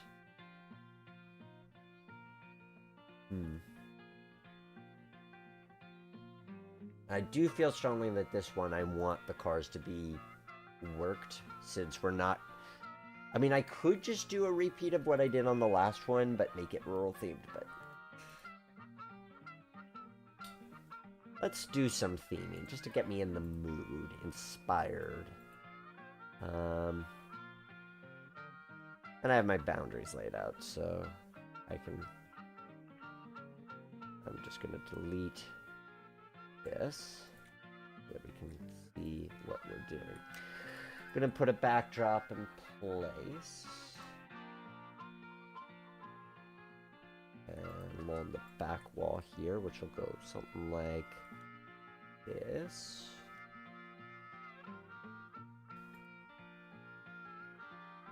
I was thinking of making it woodsy. Do I make it mountainous? I could. I think back DES is what I'm looking for. Yep, this one. And well, that's a little intimidating. We'll shrink that down to size a little bit. I don't know if I want it to be huge mountains like those. But we'll try and see if I like that.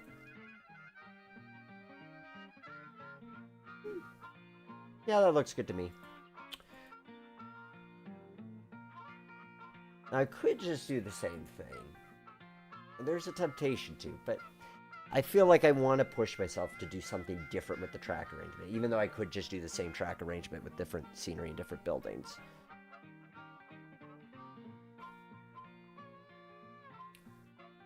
Trailing Y switch off the sand house. I vote for mountains. So trailing Y switch off the sand house, then a right hand turnout coming off the other end of the Y switch for the cooling tower. I'm not sure. Oops, I used the wrong track texture. It's got a weird effect. I'm not sure what order you're... Jimmy, if you could type that out of, like, from the loco lift to the turntable, like, what that sequence of track looks like, because I'm not sure I can picture it based off of what you're describing. Oops. We'll drop the track from there.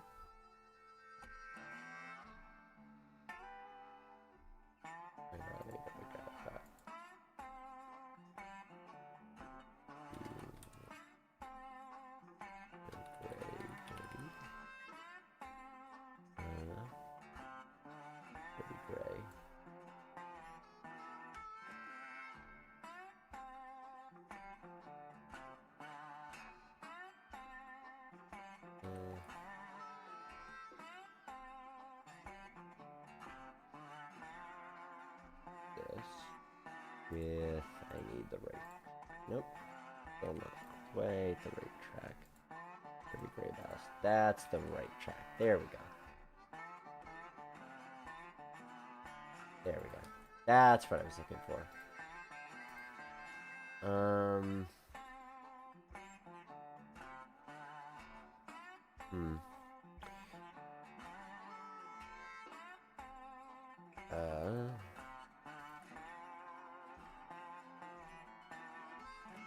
Something like that.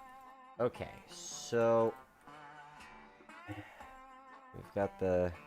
Okay, track starts in the corner of the baseboard, enters a Y switch, right path off Y goes to sandhouse, turntable left path is met with immediate right hand turn for the cooling towers. Oh, okay. I see what you're saying. So rather than, yep. It gives us a tighter turnout. And we angle it kind of like so. Yep, I see what you're saying there. I could go for that logic. So a little bit more like this. It'd also be easier if I just moved this cooling tower a little bit over. Because we can pack it pretty tight against the ash conveyor, honestly. Without making things seem too chaotic or busy. Because if we do that, then we can ease our angle on the switch to something a little bit more reasonable. Obviously, after the fact, I'm going to have to try this in any rail if I want to pursue this option to see if I can actually pull this off, because that is a tight turn out. that I'm pretty convinced does not work in real life.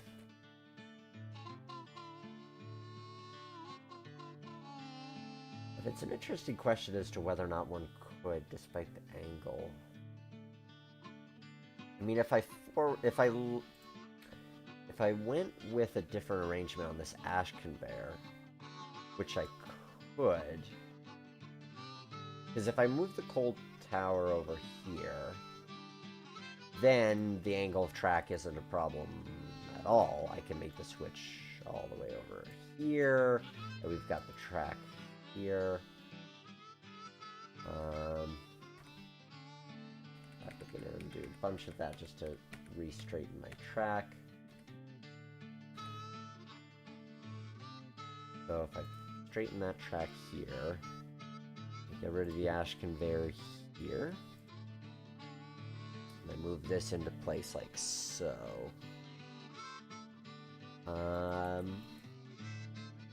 Because honestly, I could... I still want the ash conveyor somewhere, but I could go elsewhere. But that way, that's a much more reasonable angle, and I believe I could throw a switch off of that more easily.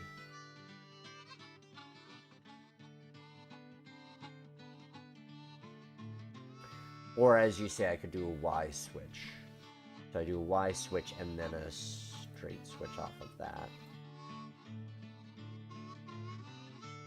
Maybe I'm delusional. Maybe it doesn't quite have enough room to it. I feel like it should work as a thing, but it's that angle that I'm not certain of. It's gonna be really close to the turntable pit, that's for sure. It might actually work more than I give it credit for. If I can get it close to looking like it could actually exist in real life, I'll call that a win. Okay, that seems plausible. That seems like it could actually be a thing in model railroading.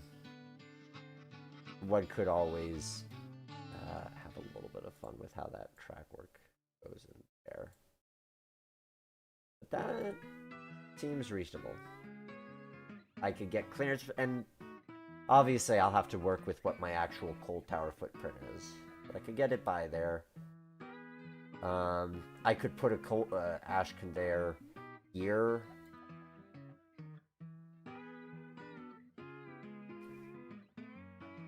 Yeah, I'm not quite sure how I pulled that one off. Could also just be a hole in the ground over here.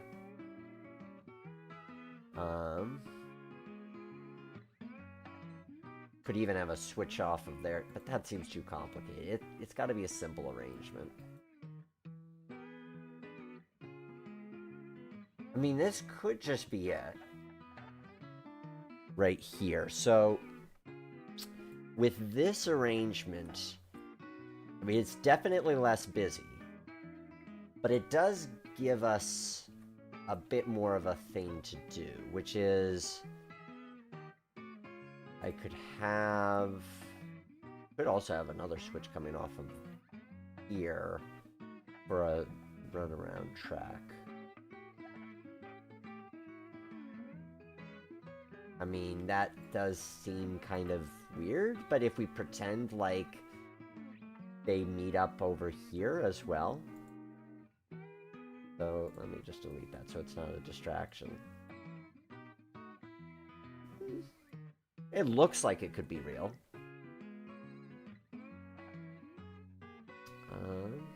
And then I move it here, and I move this here, straighten that, move it like so, and then create a second switch coming off of here, and that might have to be a fancy curve switch. But, again, we're just going for the vibes on this one. We're going for, does it look cool, and does it provide some sort of fun functionality? Because that could be a curved turnout, as opposed to a straight one. Yeah, maybe move it a little further back. like there. Okay. Oh, I could make that angle steeper too, and that might help. Or just move these buildings back. There we go. That's the easy answer. Move the buildings back. I like simple answers. And it goes something like this. And then this goes here. And that goes here. And straighten that out.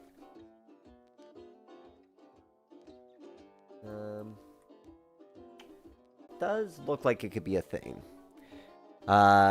Maybe space for switch going straight off the main line along the background for a team track. Oh, that'd be easy. Yeah. Could put it. So for that, I'm gonna delete these. I'm gonna kind of redo my switch work through here. I really don't know if that cold tower is gonna fit there or not. But that's okay. It could all... Well, no, it can't go over there because then I don't have the switch for it. Right. Switch has to go there. That is a... Yeah, it has to do that. And then move this track like so. Okay. So if we put a team track by the water tower... I mean, you still run into the same issue, which is that you don't have a lot of room for like trucks or for a scene of a team track. Unless you made this the team track. So, had a track here.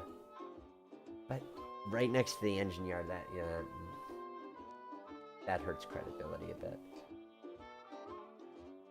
We could put the water tower blocking it, but I feel like it presents better if the water tower is in front.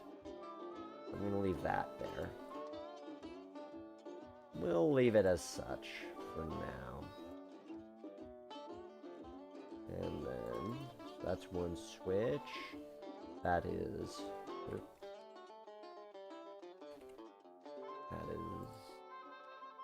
Nope, not where I wanted that to go. And also a bit. There we are. Okay. And then here to here.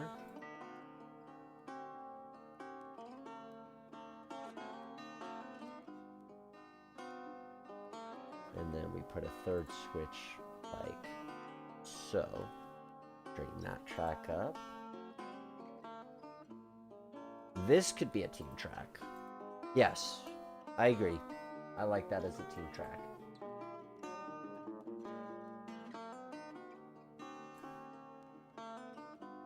And then that gives you a little something. So you still don't get to run in the sense of like having passenger trains run without a cassette to extend it because of where the station's at. But it is also true that you could have just pretend like you start like the trains arrived and it has a milk car or an express freight car, just something that goes to the team track over here. I don't know if this foreground track really does anything except for looking like you have a runaround.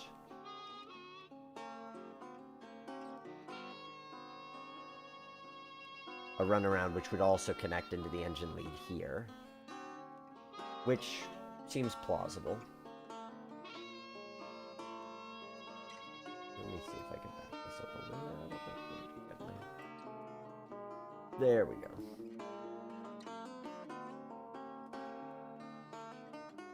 There we go. Now that looks proper. Yeah, I'm digging this. Building flat for a freight house. Yeah, good idea. Let's... I know which one I'm going to use as well.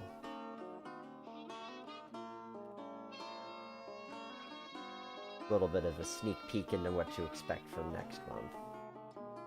Or do I want to use the QCR? We'll do the QCR house for this one.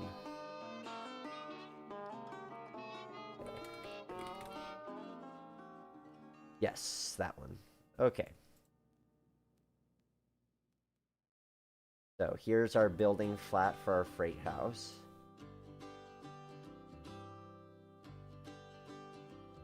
So we have a freight house, so we could, I mean, it's a very short track, but it gives us something. And then we don't need to worry about it being team track, but still have enough things that we could drop off. So D10 comes in and it could actually do a little bit of switching. Maybe a combine gets stored on there too. Like it comes in and it stores its coach on a designated track. That could be interesting as a play mechanic.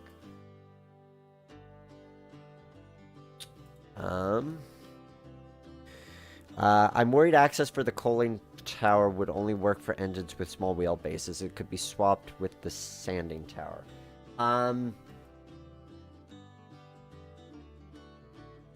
So that's true, but that's okay because I do have a locomotive with a small wheelbase in the form of an 018 switcher. And I know it can navigate crazy tight turns because it can navigate the 12-inch radius turns of Greenfield Village. So this is really, to my way of thinking, the only engine that has to be able to go in and drop off hoppers and so forth. I don't know. I don't think that small radius... I think even the D10s could navigate these switches, though. If it can navigate a switch, it doesn't need to be a small wheelbase. I mean, you wouldn't want the... You might not want the Hudson going on there, but it doesn't really need to either. Problem is, as tempted as I am to flip the coaling tower onto the other side of the turntable, that presents the problem that then you can't get to that track. Because if you put the switch over here to get to that track... well... Maybe I was speaking too quickly. Let me try a thing. I see what you're saying. So if instead of putting it on this side, we put it over here. You're right. No, I think you're right, and I'm wrong. Yeah, I see what you're saying. Now, I don't know if it works with the sand house and being able to have bars of sand dropped off, but if instead of... I can always undo these steps if I'm not 100% certain. Why am I not able to move? Okay, there we go. So instead, have it like this. That would be other option. Is that we have this switch coming off there and then you put the hopper under there. It definitely frees up area around here a bit more. I don't know if I like that as much, though, visually. And you still don't have room for... I mean, yes, you could put the sand house over here. Let me see what that looks like if we do. Recognizing that we don't really have room to put a hopper, but not like we did before anyway. So your sand house is over here. Coal tower's over there.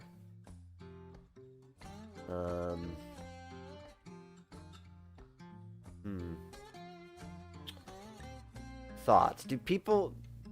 What do you think? Did you like the coaling tower on the where it was initially, or where I have it at present? Functionally, it does about the same. I mean, you still have the ability to have two switches. Oh. No, this doesn't work, though, because you're not going to be able to fit a switcher and... you can't fit a switcher and a hopper through that switch. The reason it works over there is because you can use the switch as part of the lead. But here you don't have enough room. Well, no, I'm speaking too quickly. Maybe there's enough room to make that work. So if I use some invisible track here just to give myself some headroom, can I fit a switcher and a hopper?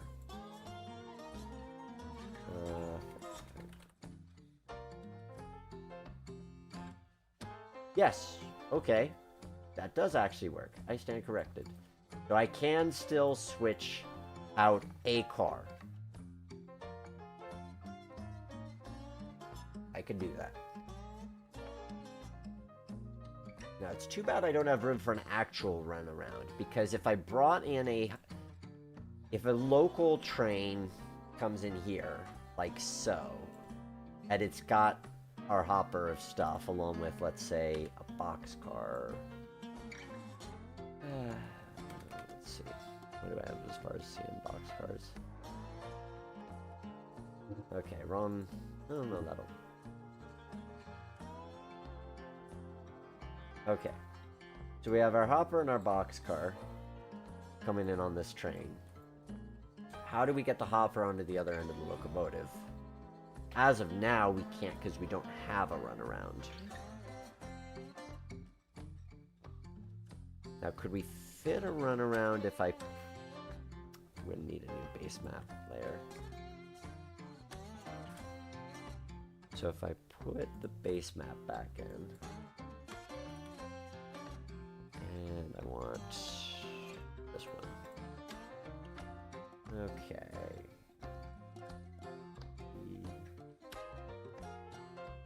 Okay.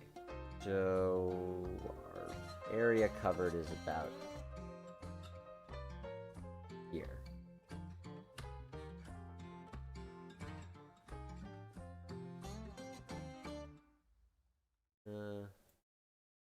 More like... There we are. Which also has me worried when I look at the illustrations versus how this turntable pit works out. But we will ignore that for the time being. Point is, I thought I might have room to do a run around here, and I really don't. Jimmy, you're concerned about the coal tipple extending beyond the edge of the baseboard at this point. Yeah, me too. I think we have to go with where it was.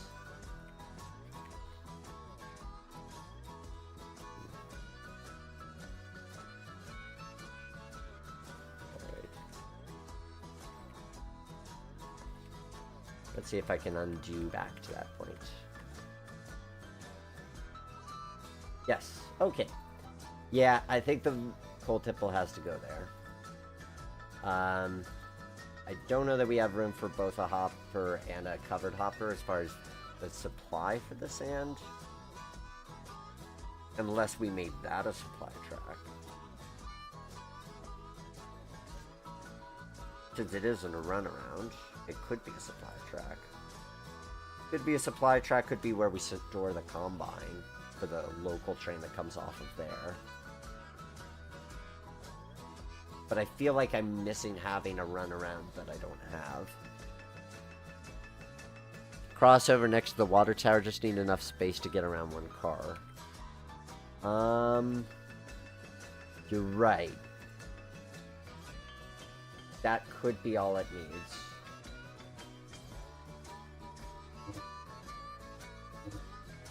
Let's try that.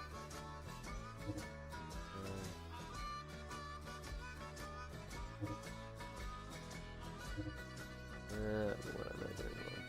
Probably in the wrong route. Yep, wrong route. Okay.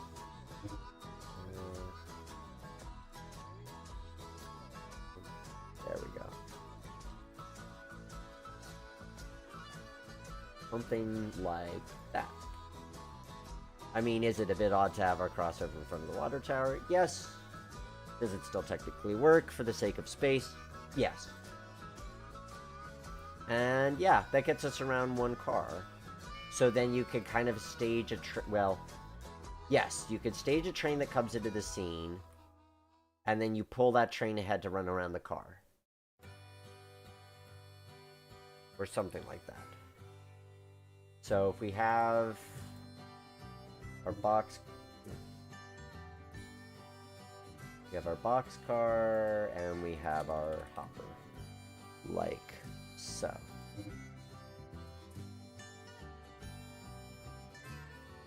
And let's get our D10 for this one.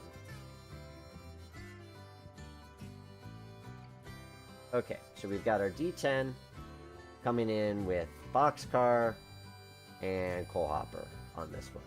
Because We just don't have room for super long. We don't have room for super long trains, but let's put a caboose or combine on it.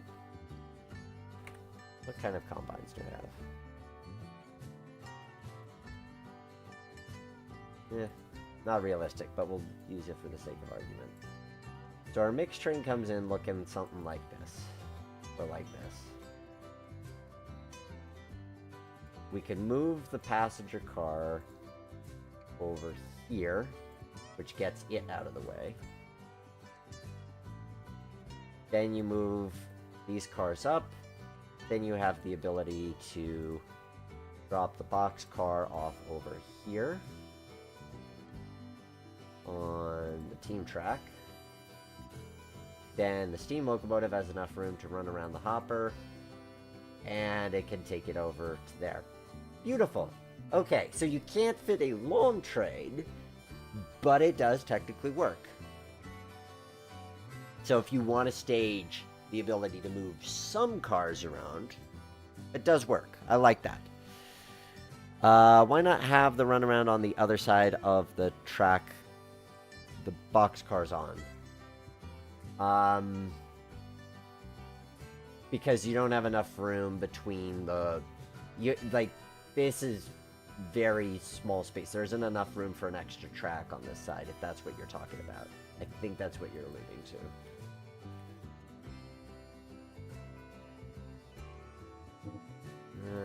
I probably need to move some cars because some of that track got a little funky on the alignment.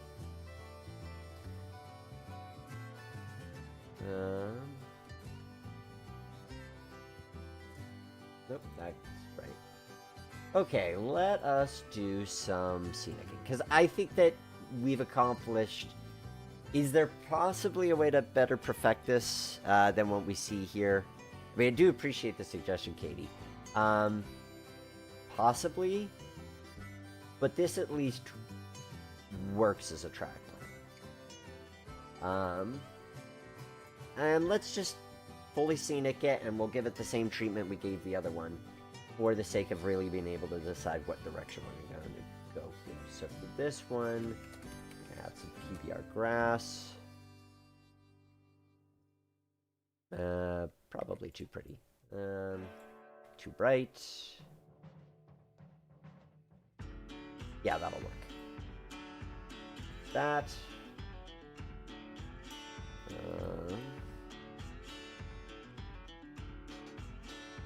I'll need to create a dig hole for that. Let's see. Hole. And this one. I'm going to add a little bit of these offset ones. I may not get it to be perfect, but I'll get it in a close enough fashion.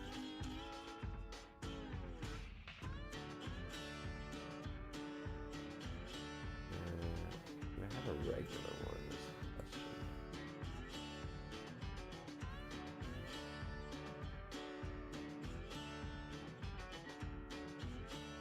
Yep, like so. And like so. You can actually see our technique. We'll go finish placing this grass across the entirety of the thing.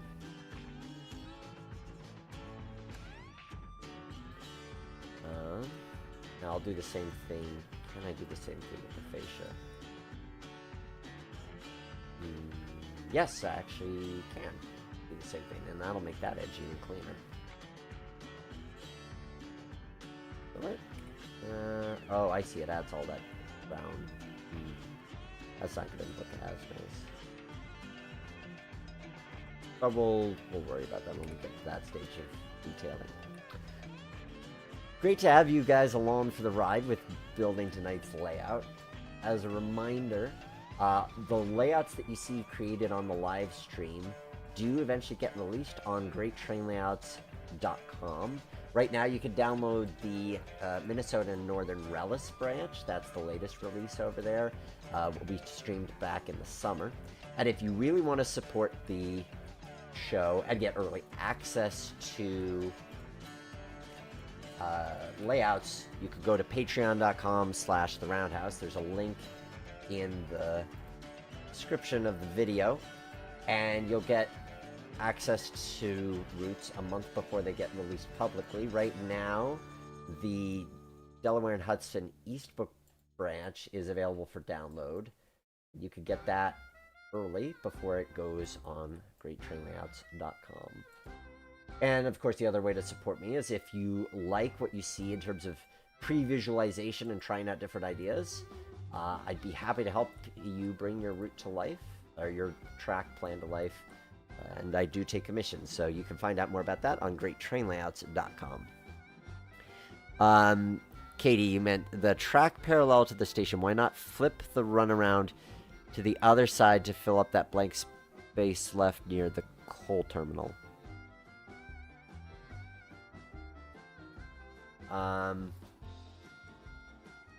Oh, you mean like this space in here?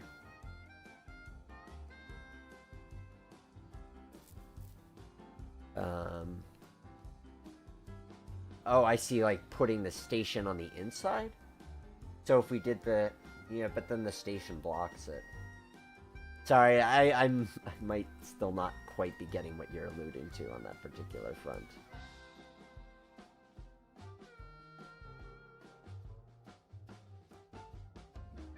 Okay, and then we'll put that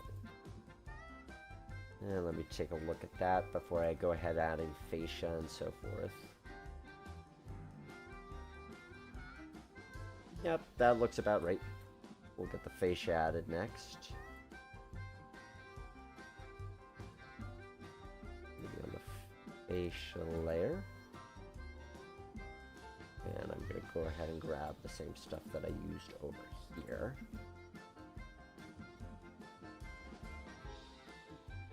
And I'm going to put that in place so that it comes from here through here. A little bit of the corner. And then I have to align it with how the dig hole looks, because otherwise it just will not work.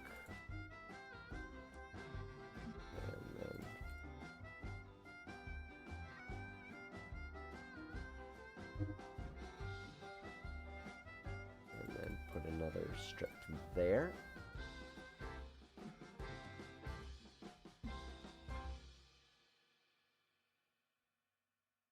Very interesting dig hole this has. So we're gonna have a very interesting fascia front, but that's okay.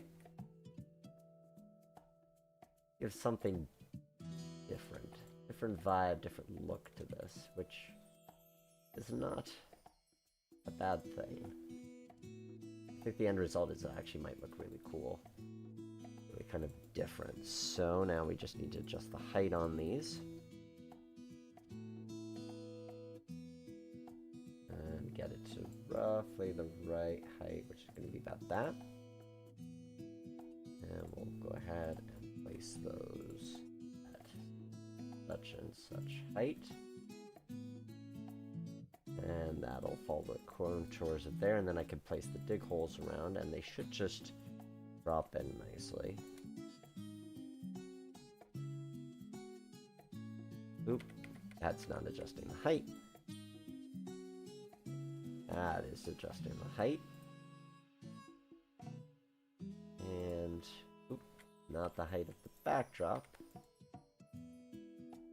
Which means I'll go ahead and unlock the root layer. But instead, height of the fascia. Why is that still adjusting? I'll fix that.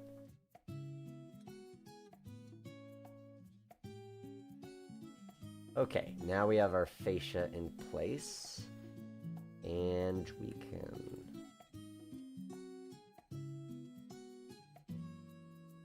put a little bit more round to that, and we'll put a little bit more, well, actually we're going to put dig holes here, so that'll kind of just magically appear. And now we need to go to the dig hole layer. And apply some dig holes. Katie means the change the orientation of the crossover so that the switch is touching the way the siding straight section would be the actual runaround spot.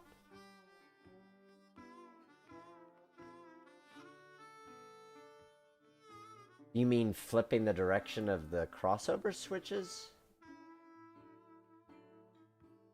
Is that what you're saying? So that, oh, so that it's like... Why not have the runaround? The track travels. Fill up the blank space near the coal terminal. Change the orientation of the crossover so that the switch is touching the way the siding straight section would be the actual... This straight section here? Like you're saying this straight section would be the runaround? But the angle on it's wrong. Sorry, I'm still not understanding. I wish there was a way to have drawings so that you could show me what you're talking about, because I'm probably just really dense and not quite grasping what you're getting at.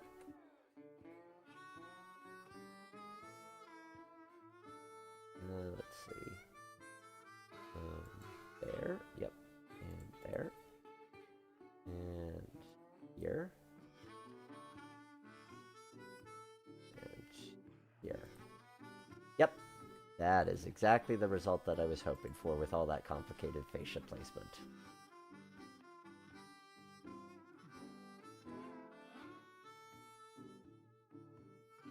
In fact, I might actually place it a little bit further back just so that it looks a bit more uniform. There we go. There we are. Yep.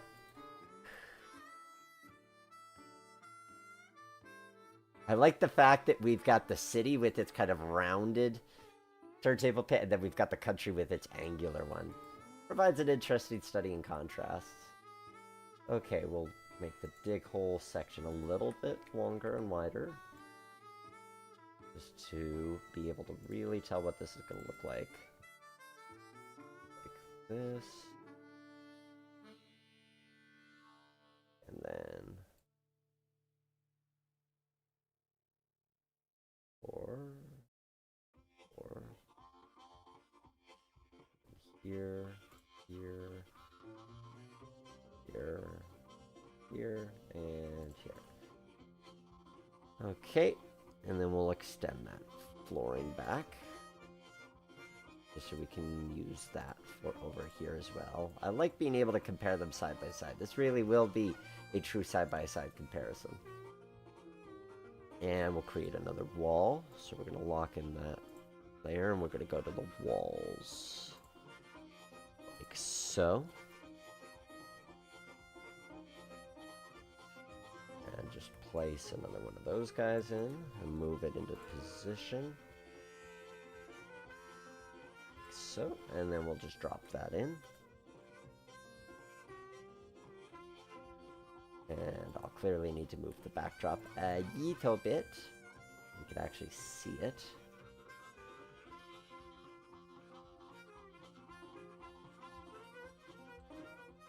And move the other end of it here to about here.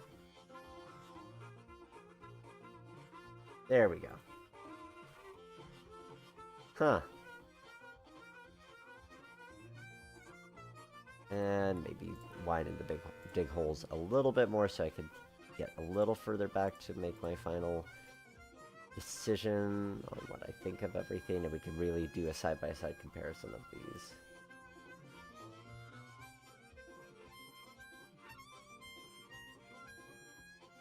And we'll even open these up just because I certainly don't pretend that the dig hole portion of this is the dig hole portion of the layout is when I'm building on my own. It's usually where I turn it put on a podcast or something, because it's very much just counting rows. Not particularly exciting, but it does give you this as a nice result. So there we have it, back to back, side by side terminals. Oh, okay, Jimmy. from the main line by the roundhouse. Leading point switch, diverge towards station. Now another leading point left-hand switch for the crossover, and it's a match. Oh, are you saying make the station, like, rather than have an extra loop, you're saying bring the station closer to the scene? Okay, I think I get what you're saying by that logic. Stop me if I'm not doing what you're thinking of. Oh, I locked them there. I gotta unlock that, lock that. So, we'll move this over to... There we go, perfect. We'll have it hanging off in midair. Gave her Trainz in physics. Okay, so I think you're suggesting we get rid of this, and instead we just have this track running parallel. Okay, I see what you're saying.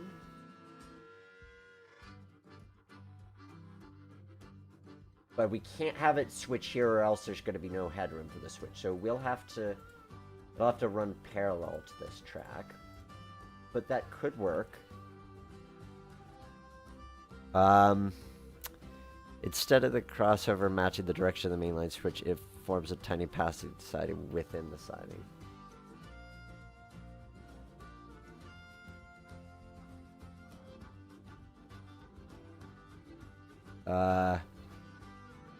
He is a Nick and he's digging a hole. I guess I'm not getting what you're going for.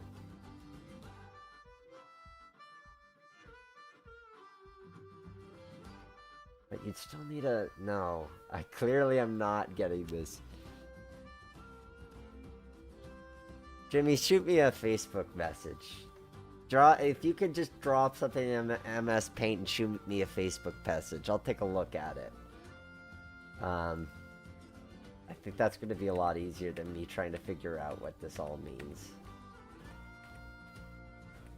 But while we wait for Jimmy to come back in, while I wait for Jimmy to come back in and message me to explain this probably very easy to understand concept that I am just not grasping for myself. What do people... Let's go to the proper number 2 view so we can kind of...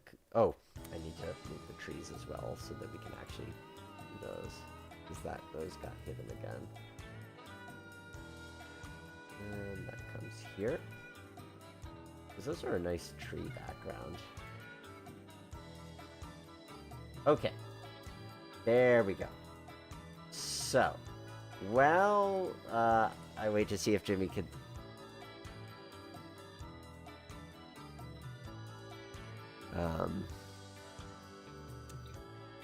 Oh, Yogscast. I'm vaguely familiar with that. Okay, so, what do you guys think? Final voting results. Do you prefer the city terminal with its big car shop backdrop? Keep in mind, the cutaway roundhouse is going to be thin on both, so that's not unique to this, just in the sim sense. Our big, massive coaling tower, with the probing that you get this switching puzzle that you have over here. The con being that you don't really get to hustle power into the world, you just have to move it by way of loco lifts. But the probing, you get this pretty cool yard to switch. Or do you prefer a slice of the country where less buildings, but all of the tracks can be worked without any need of loco lifts, being able to move things in and out of the scene? What are people's thoughts? I will be very curious to hear what people's preferences on this one are. Let's populate this one with locos, just so... Because right now it does look a little bare without other logos. So we'll put in another Empress steam locomotive over here. With its tender. And we'll put it on the roundhouse to look, or on the turntable. And we'll put a G2 Pacific in the roundhouse itself. Just so we can kind of see what that would look like. That's a nice building interior. So you can still look through and kind of see some motive power in there. So in this case, when we're hustling the power on and off, we can actually do it all within the sim.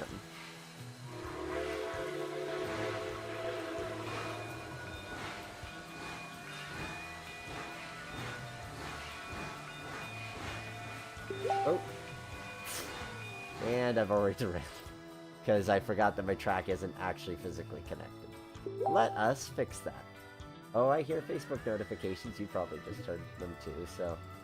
that means I have a drawing that I can check out for what is being described to me.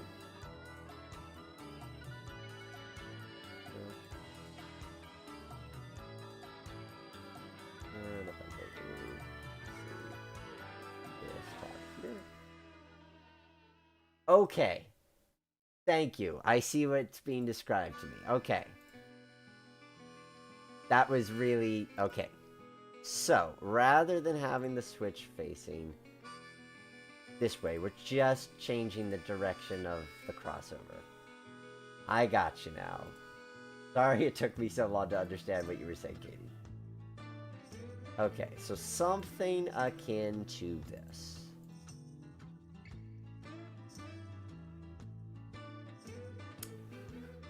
So, we still have the ability, so that way you still have the ability to bring a train into the... Oh, I need to change those switches because they are totally the wrong way. And we'll stretch it out to about here. That seems a lot better. I'm going to change the direction on those. Going to get rid of that extra switch stand. Interesting. When we started this stream, there were a lot of people going for the city route, but now I'm seeing a lot of country route supporters. Ooh, you know what I like about this? I like how... Okay.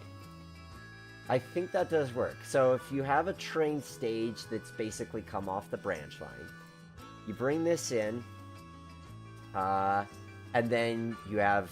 Yep. And then you have the ability to run around the cars. You can switch the boxcar over there. You've got your tail track, so you can fit your locomotive. So you can grab the hopper by the front and switch over there. Cool. Okay.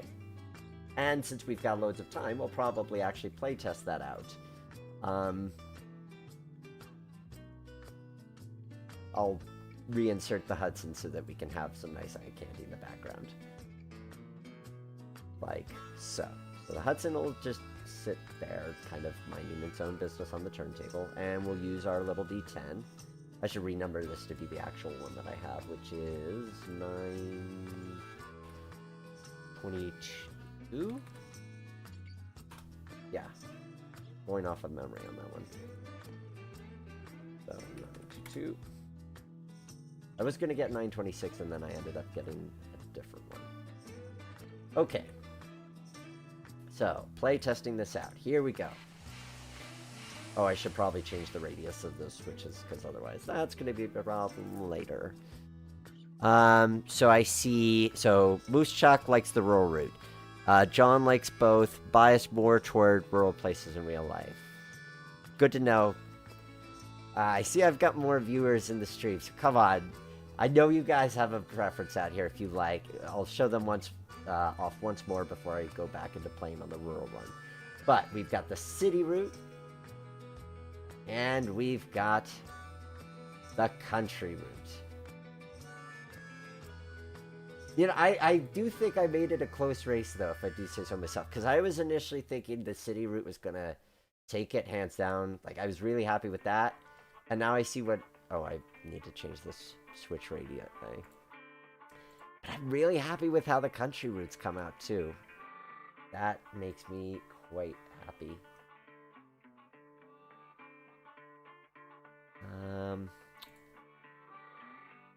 So I need... Oh, wait. Nope, I was right in the first time. So, gotta change the switch radii to 0. Well, actually, what I really should do is swap them out from the cheapo levers. We'll make these ones actual CNR stands. But I'm not going to worry about getting the tangents right. Because that's too much work for the time being. So we're just going to place them, and the tangents might be off, but they will at least exist as things.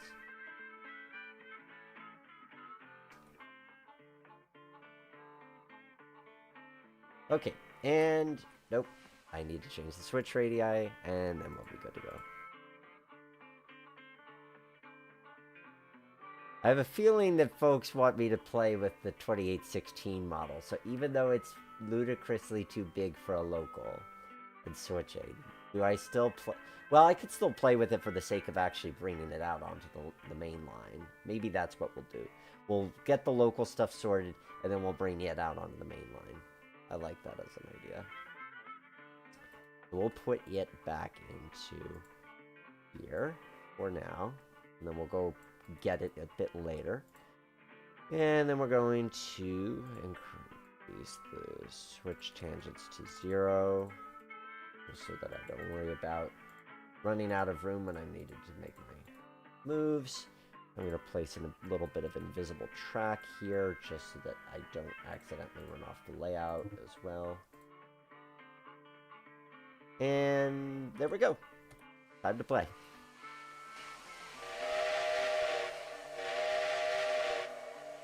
So first up, we're going to leave our combine. Well, we'll give a little bit more room for our combine.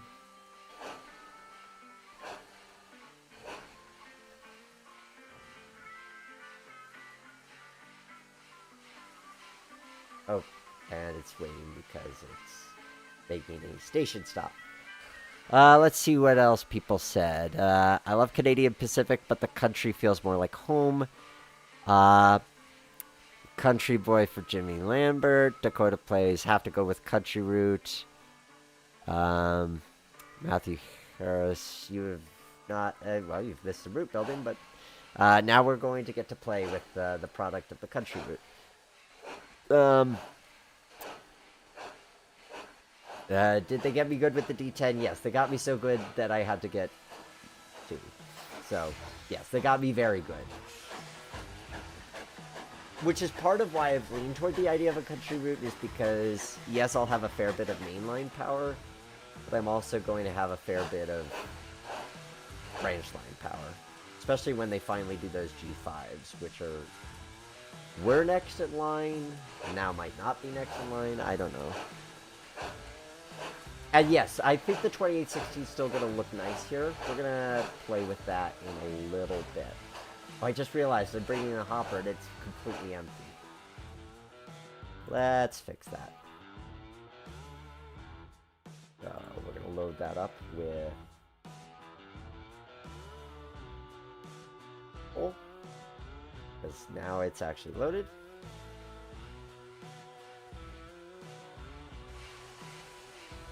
And now we'll drop off our boxcar.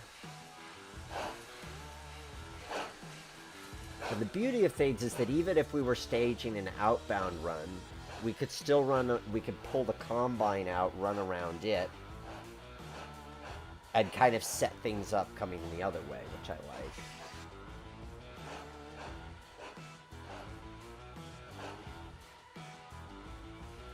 Yeah, it's interesting how each has their own strengths. You're gonna have to think long and hard on this as far as which direction I go with things.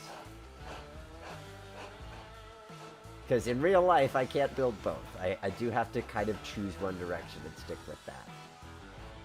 One of the cases to be made for building the country route is that I have all these cannon model kits. So if you Google search cannon model, you can see there's a coal tipple I have, enclosed water tower. They have various station models, of which I have, I think, 2 of them. They never made a roundhouse. So that's part of the open question of what I do is I don't have a roundhouse picked out for myself yet. There is a company that makes this Ketty kit, but last I checked they were out. So don't know when if or when they'll be producing more of those. I asked them about it at Amherst, and they were like, yeah, that's a thing we should do, but didn't say that it was what we do. Oops. That switch is the one I wanted. Nope. I had it right the first time because I'm running around the gold car. Alright. Yep, I've got everything set right this time.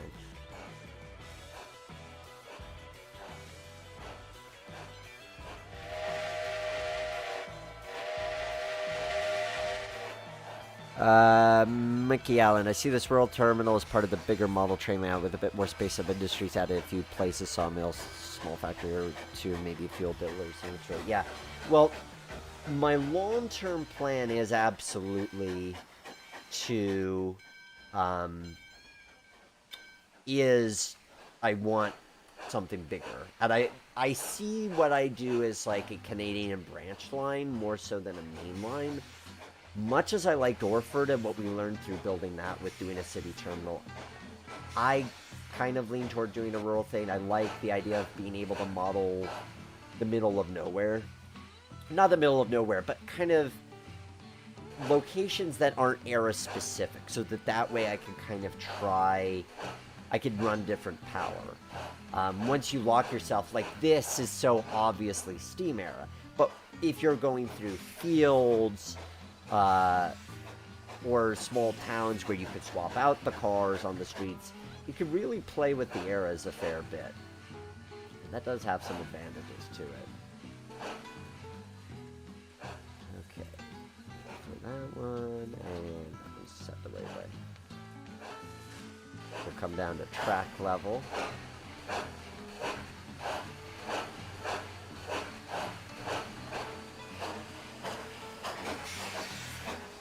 I mean, I do like, from the standpoint that the D10 is, that I do have these D10s, I do like the standpoint that I can actually kind of run it with this design, like I have here.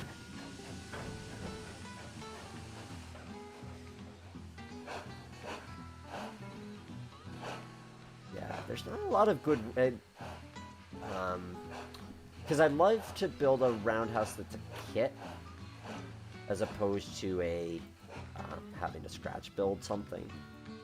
And this one, I like the shape and look of it. This is a nice building. So short of them reproducing this, because Walther's has roundhouses, but they're brick. So that's actually what I was thinking of when I was thinking of doing the city. Don't know if that's what I do with the country.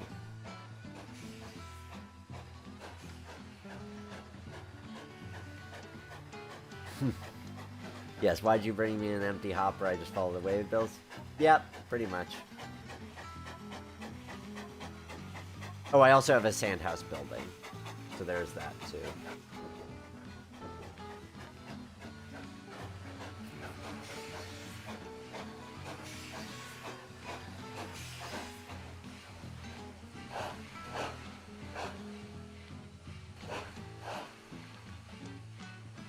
There's enough room here for that I could work this with a second hopper in place. So if there was an empty hopper, I could pull it out, put it onto the track there, and then push this one in place. So that's good.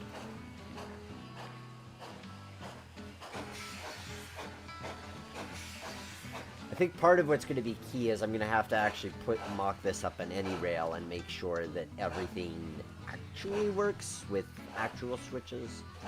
That could be a deciding factor in and of itself. Because yay, Trainz being very optimistic in how I can lay track and so forth. But sometimes it's overly optimistic in that regard. And we'll get our turnouts line. Yep. So the thing with both of these layouts is that they ultimately have to work as rolling stock showcases, and I think they do work in that regard. And that's why I'm happy that I'm going with an engine terminal concept. For all of my second guessing, I'm very happy I'm doing an engine terminal. I'm very happy it has a turntable. Because I'm going to want a roundhouse. I just think that's going to be the best way to show off all these nice steam locomotives.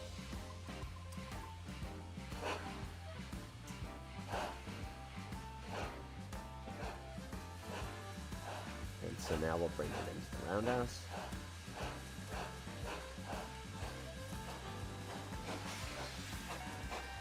It's kind of funky with how the ballast is appearing below the track. Makes me think that the turntable track also adapts to the neighboring track you put with it. I think I know how to change that for my own sake. But anyway, we will make this work.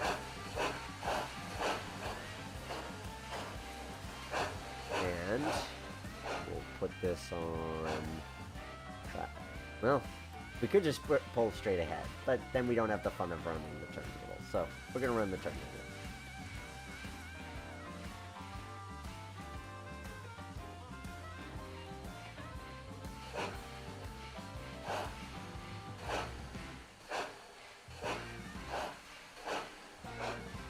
And then we'll bring it in nice and slow.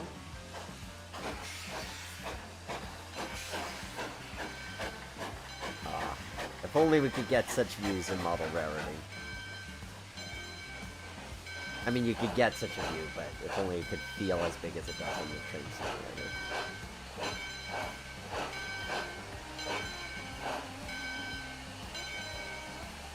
So I think the real test with this is, does it feel weird having the Empress coming out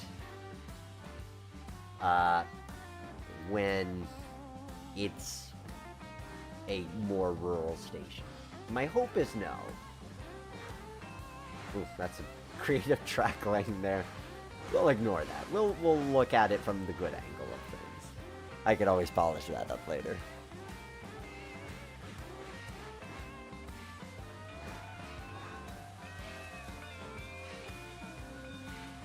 I should put the headlight on.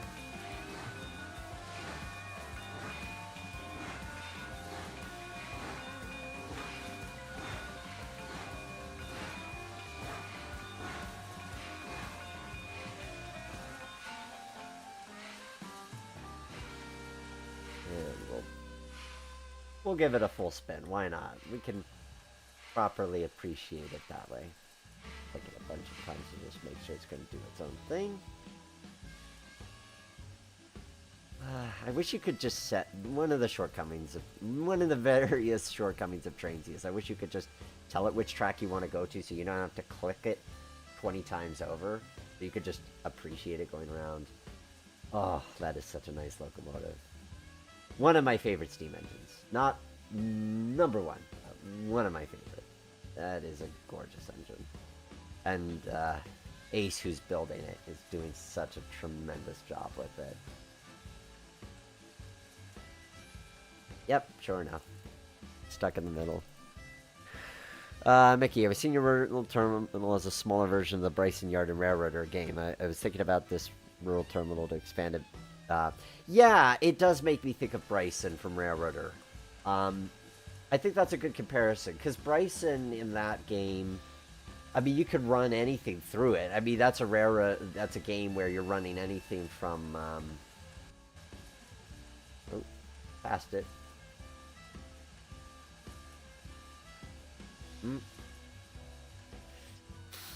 I've got a runaway turntable, it would appear.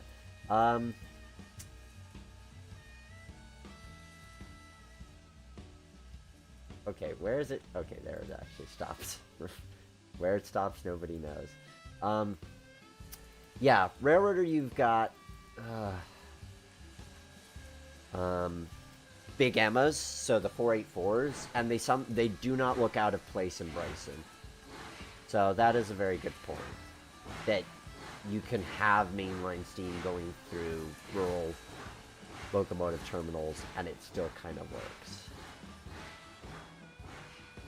It's funny, because I wouldn't have thought I'd like mountains, and I don't know that I want to build mountains, but having mountains as a backdrop like this, sure. I like it from that standpoint. I do think there's something about having the mountains as opposed to just flatland forest. Like, sometimes I'm a flatland forest guy, but this feels like it needs to be in Alberta. Because we are doing, like, this is not just me doing CP Steam because I like CP Steam, although I do, but because I'm actually modeling CP Steam. CP Steam with a loaner, oops, as I drag my gas engine, with a loaner to, or 060 from CN. Because, ironically enough, I prefer the CN 060s to the CPs. I will say I do like the fact that we don't need to loco lift on this plan.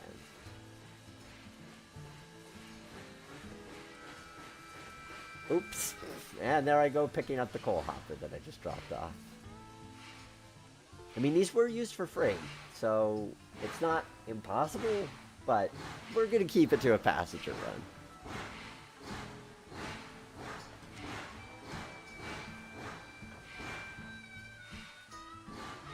Okay, and we'll go ahead.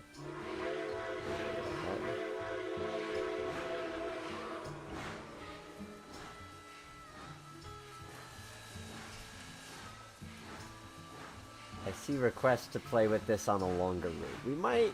Maybe we'll take it to Commonwealth, one of the previous layout builds, and we'll have a little bit of fun with it there. I think we can make that happen.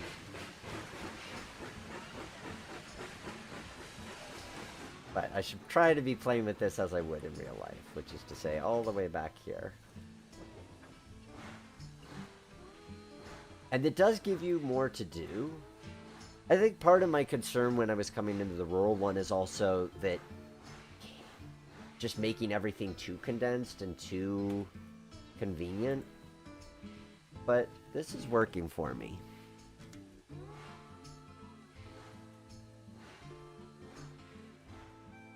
And we'll bring it back to our coach.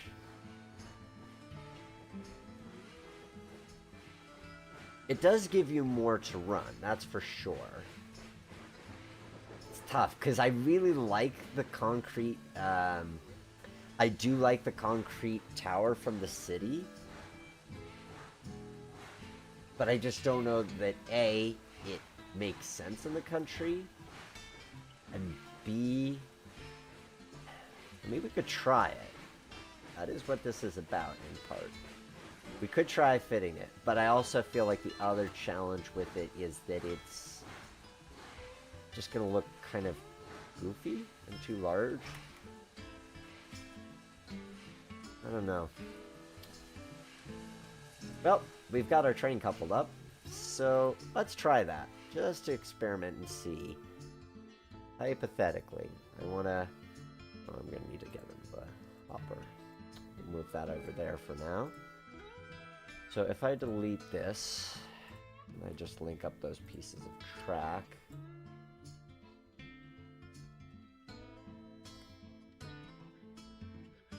Like so.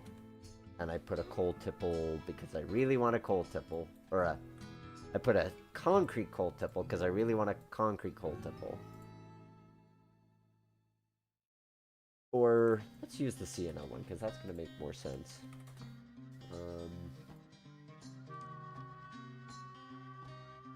So something akin to this. Do we think that looks stupid? I don't know. It kind of... Nah, I don't think it looks right there.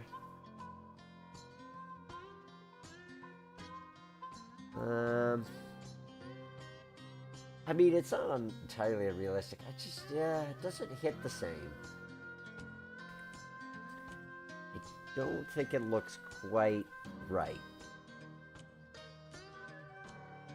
Not on... Yeah, I think it works better with a wood tipple.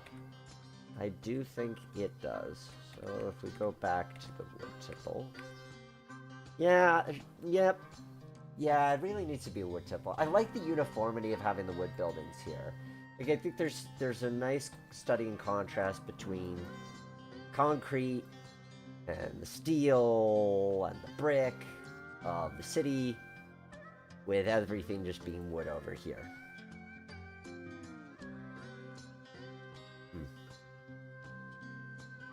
But there you have it. 2 different builds. So, last chance to get your votes in. If you haven't already voted for city or rural, or if you're watching this after the fact, you can leave a comment in the description and tell me what you think. You think the wooden tipple looked more at home? Makes me think more Abingdon than Alberta. Yeah, I agree with you. The funny thing, though, is that Abingdon didn't have any coal tipples. Because the Abingdon branch... Yeah, it had a... I think they had, like, maybe a coal pocket in West Jefferson at the end of the line. But no coal tipples. The funny thing with the Abingdon branch is that you always think about the branch, but the first 10 miles of that was running on the main line from Bristol, Tennessee.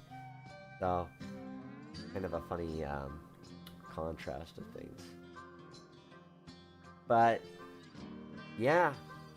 Well, this is the benefit of pre-visualizing, is that I feel happy in that I like both of these plans. I don't think that there's, oh, we've got to vote for the city. Okay, Matthew.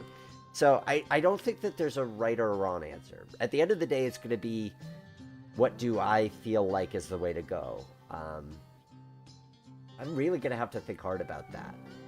Because I like this switching puzzle here. Like, there's more ways to play with this switching puzzle. Because you can randomize the cars... 7 ways to Sunday. So this does offer, I'd say this offers more play from a standpoint of randomization. And I do really like the coal tipple and being able to see engines peeking through that. Like, that is a nice element. But, on the other hand, the country scene does lend to my country sensibilities. I think the motive power works on both designs. I like that this has specific tasks. So there's specific missions of bringing coal hoppers in and swapping, bringing cars in. You don't have to move anything with a local lift. Like, you can just move trains in and out. You can lift them out of the scene with a local lift, but you do also have the ability to stage them onto trains, which I like. That element of things. So, found logging 480. Yeah, very interesting short line engines. Agree with you there, Mikey. So, at the end of the day, I'm going to be thinking about this. But of course, I'll let you know what I end up concluding once I start building on something, and I'll try to make sure I share progress with that. I'll admit, I'm bad at sharing progress because I just want to do the work.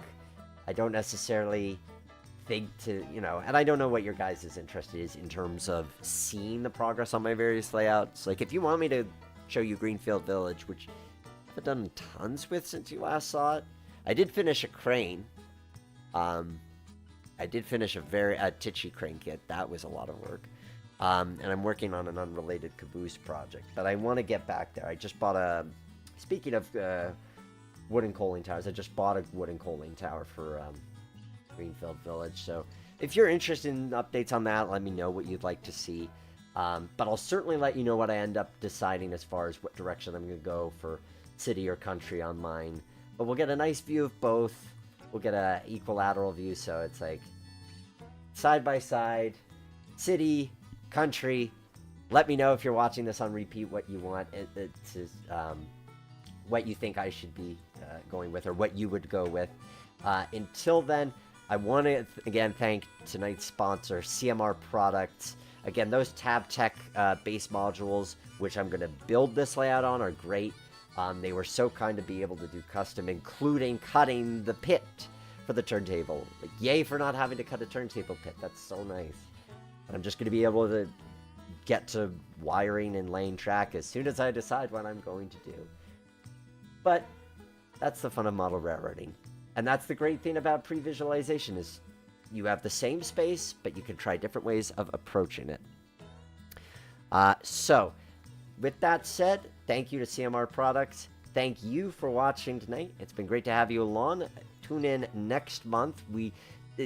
I've been keeping a routine of the second Thursday of the month at 7 p.m. Eastern as the time to tune in and watch. So next month we'll be building an old layout of mine, a layout of mine that somewhat no longer exists.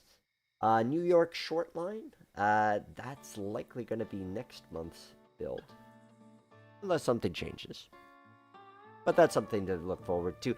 Thank you guys for watching, and have a good night, or whatever time of day it is if you're watching on repeat. It's so great to have you along. And last reminder, if you want to download the routes that you see on live stream, they are available at greattrainlayouts.com. If you want to support me, you can either go to patreon.com/surroundhouse and support me there, or commission me to help you pre-visualize your layout on greattrainlayouts.com. Have a good night, and I'll see you next time.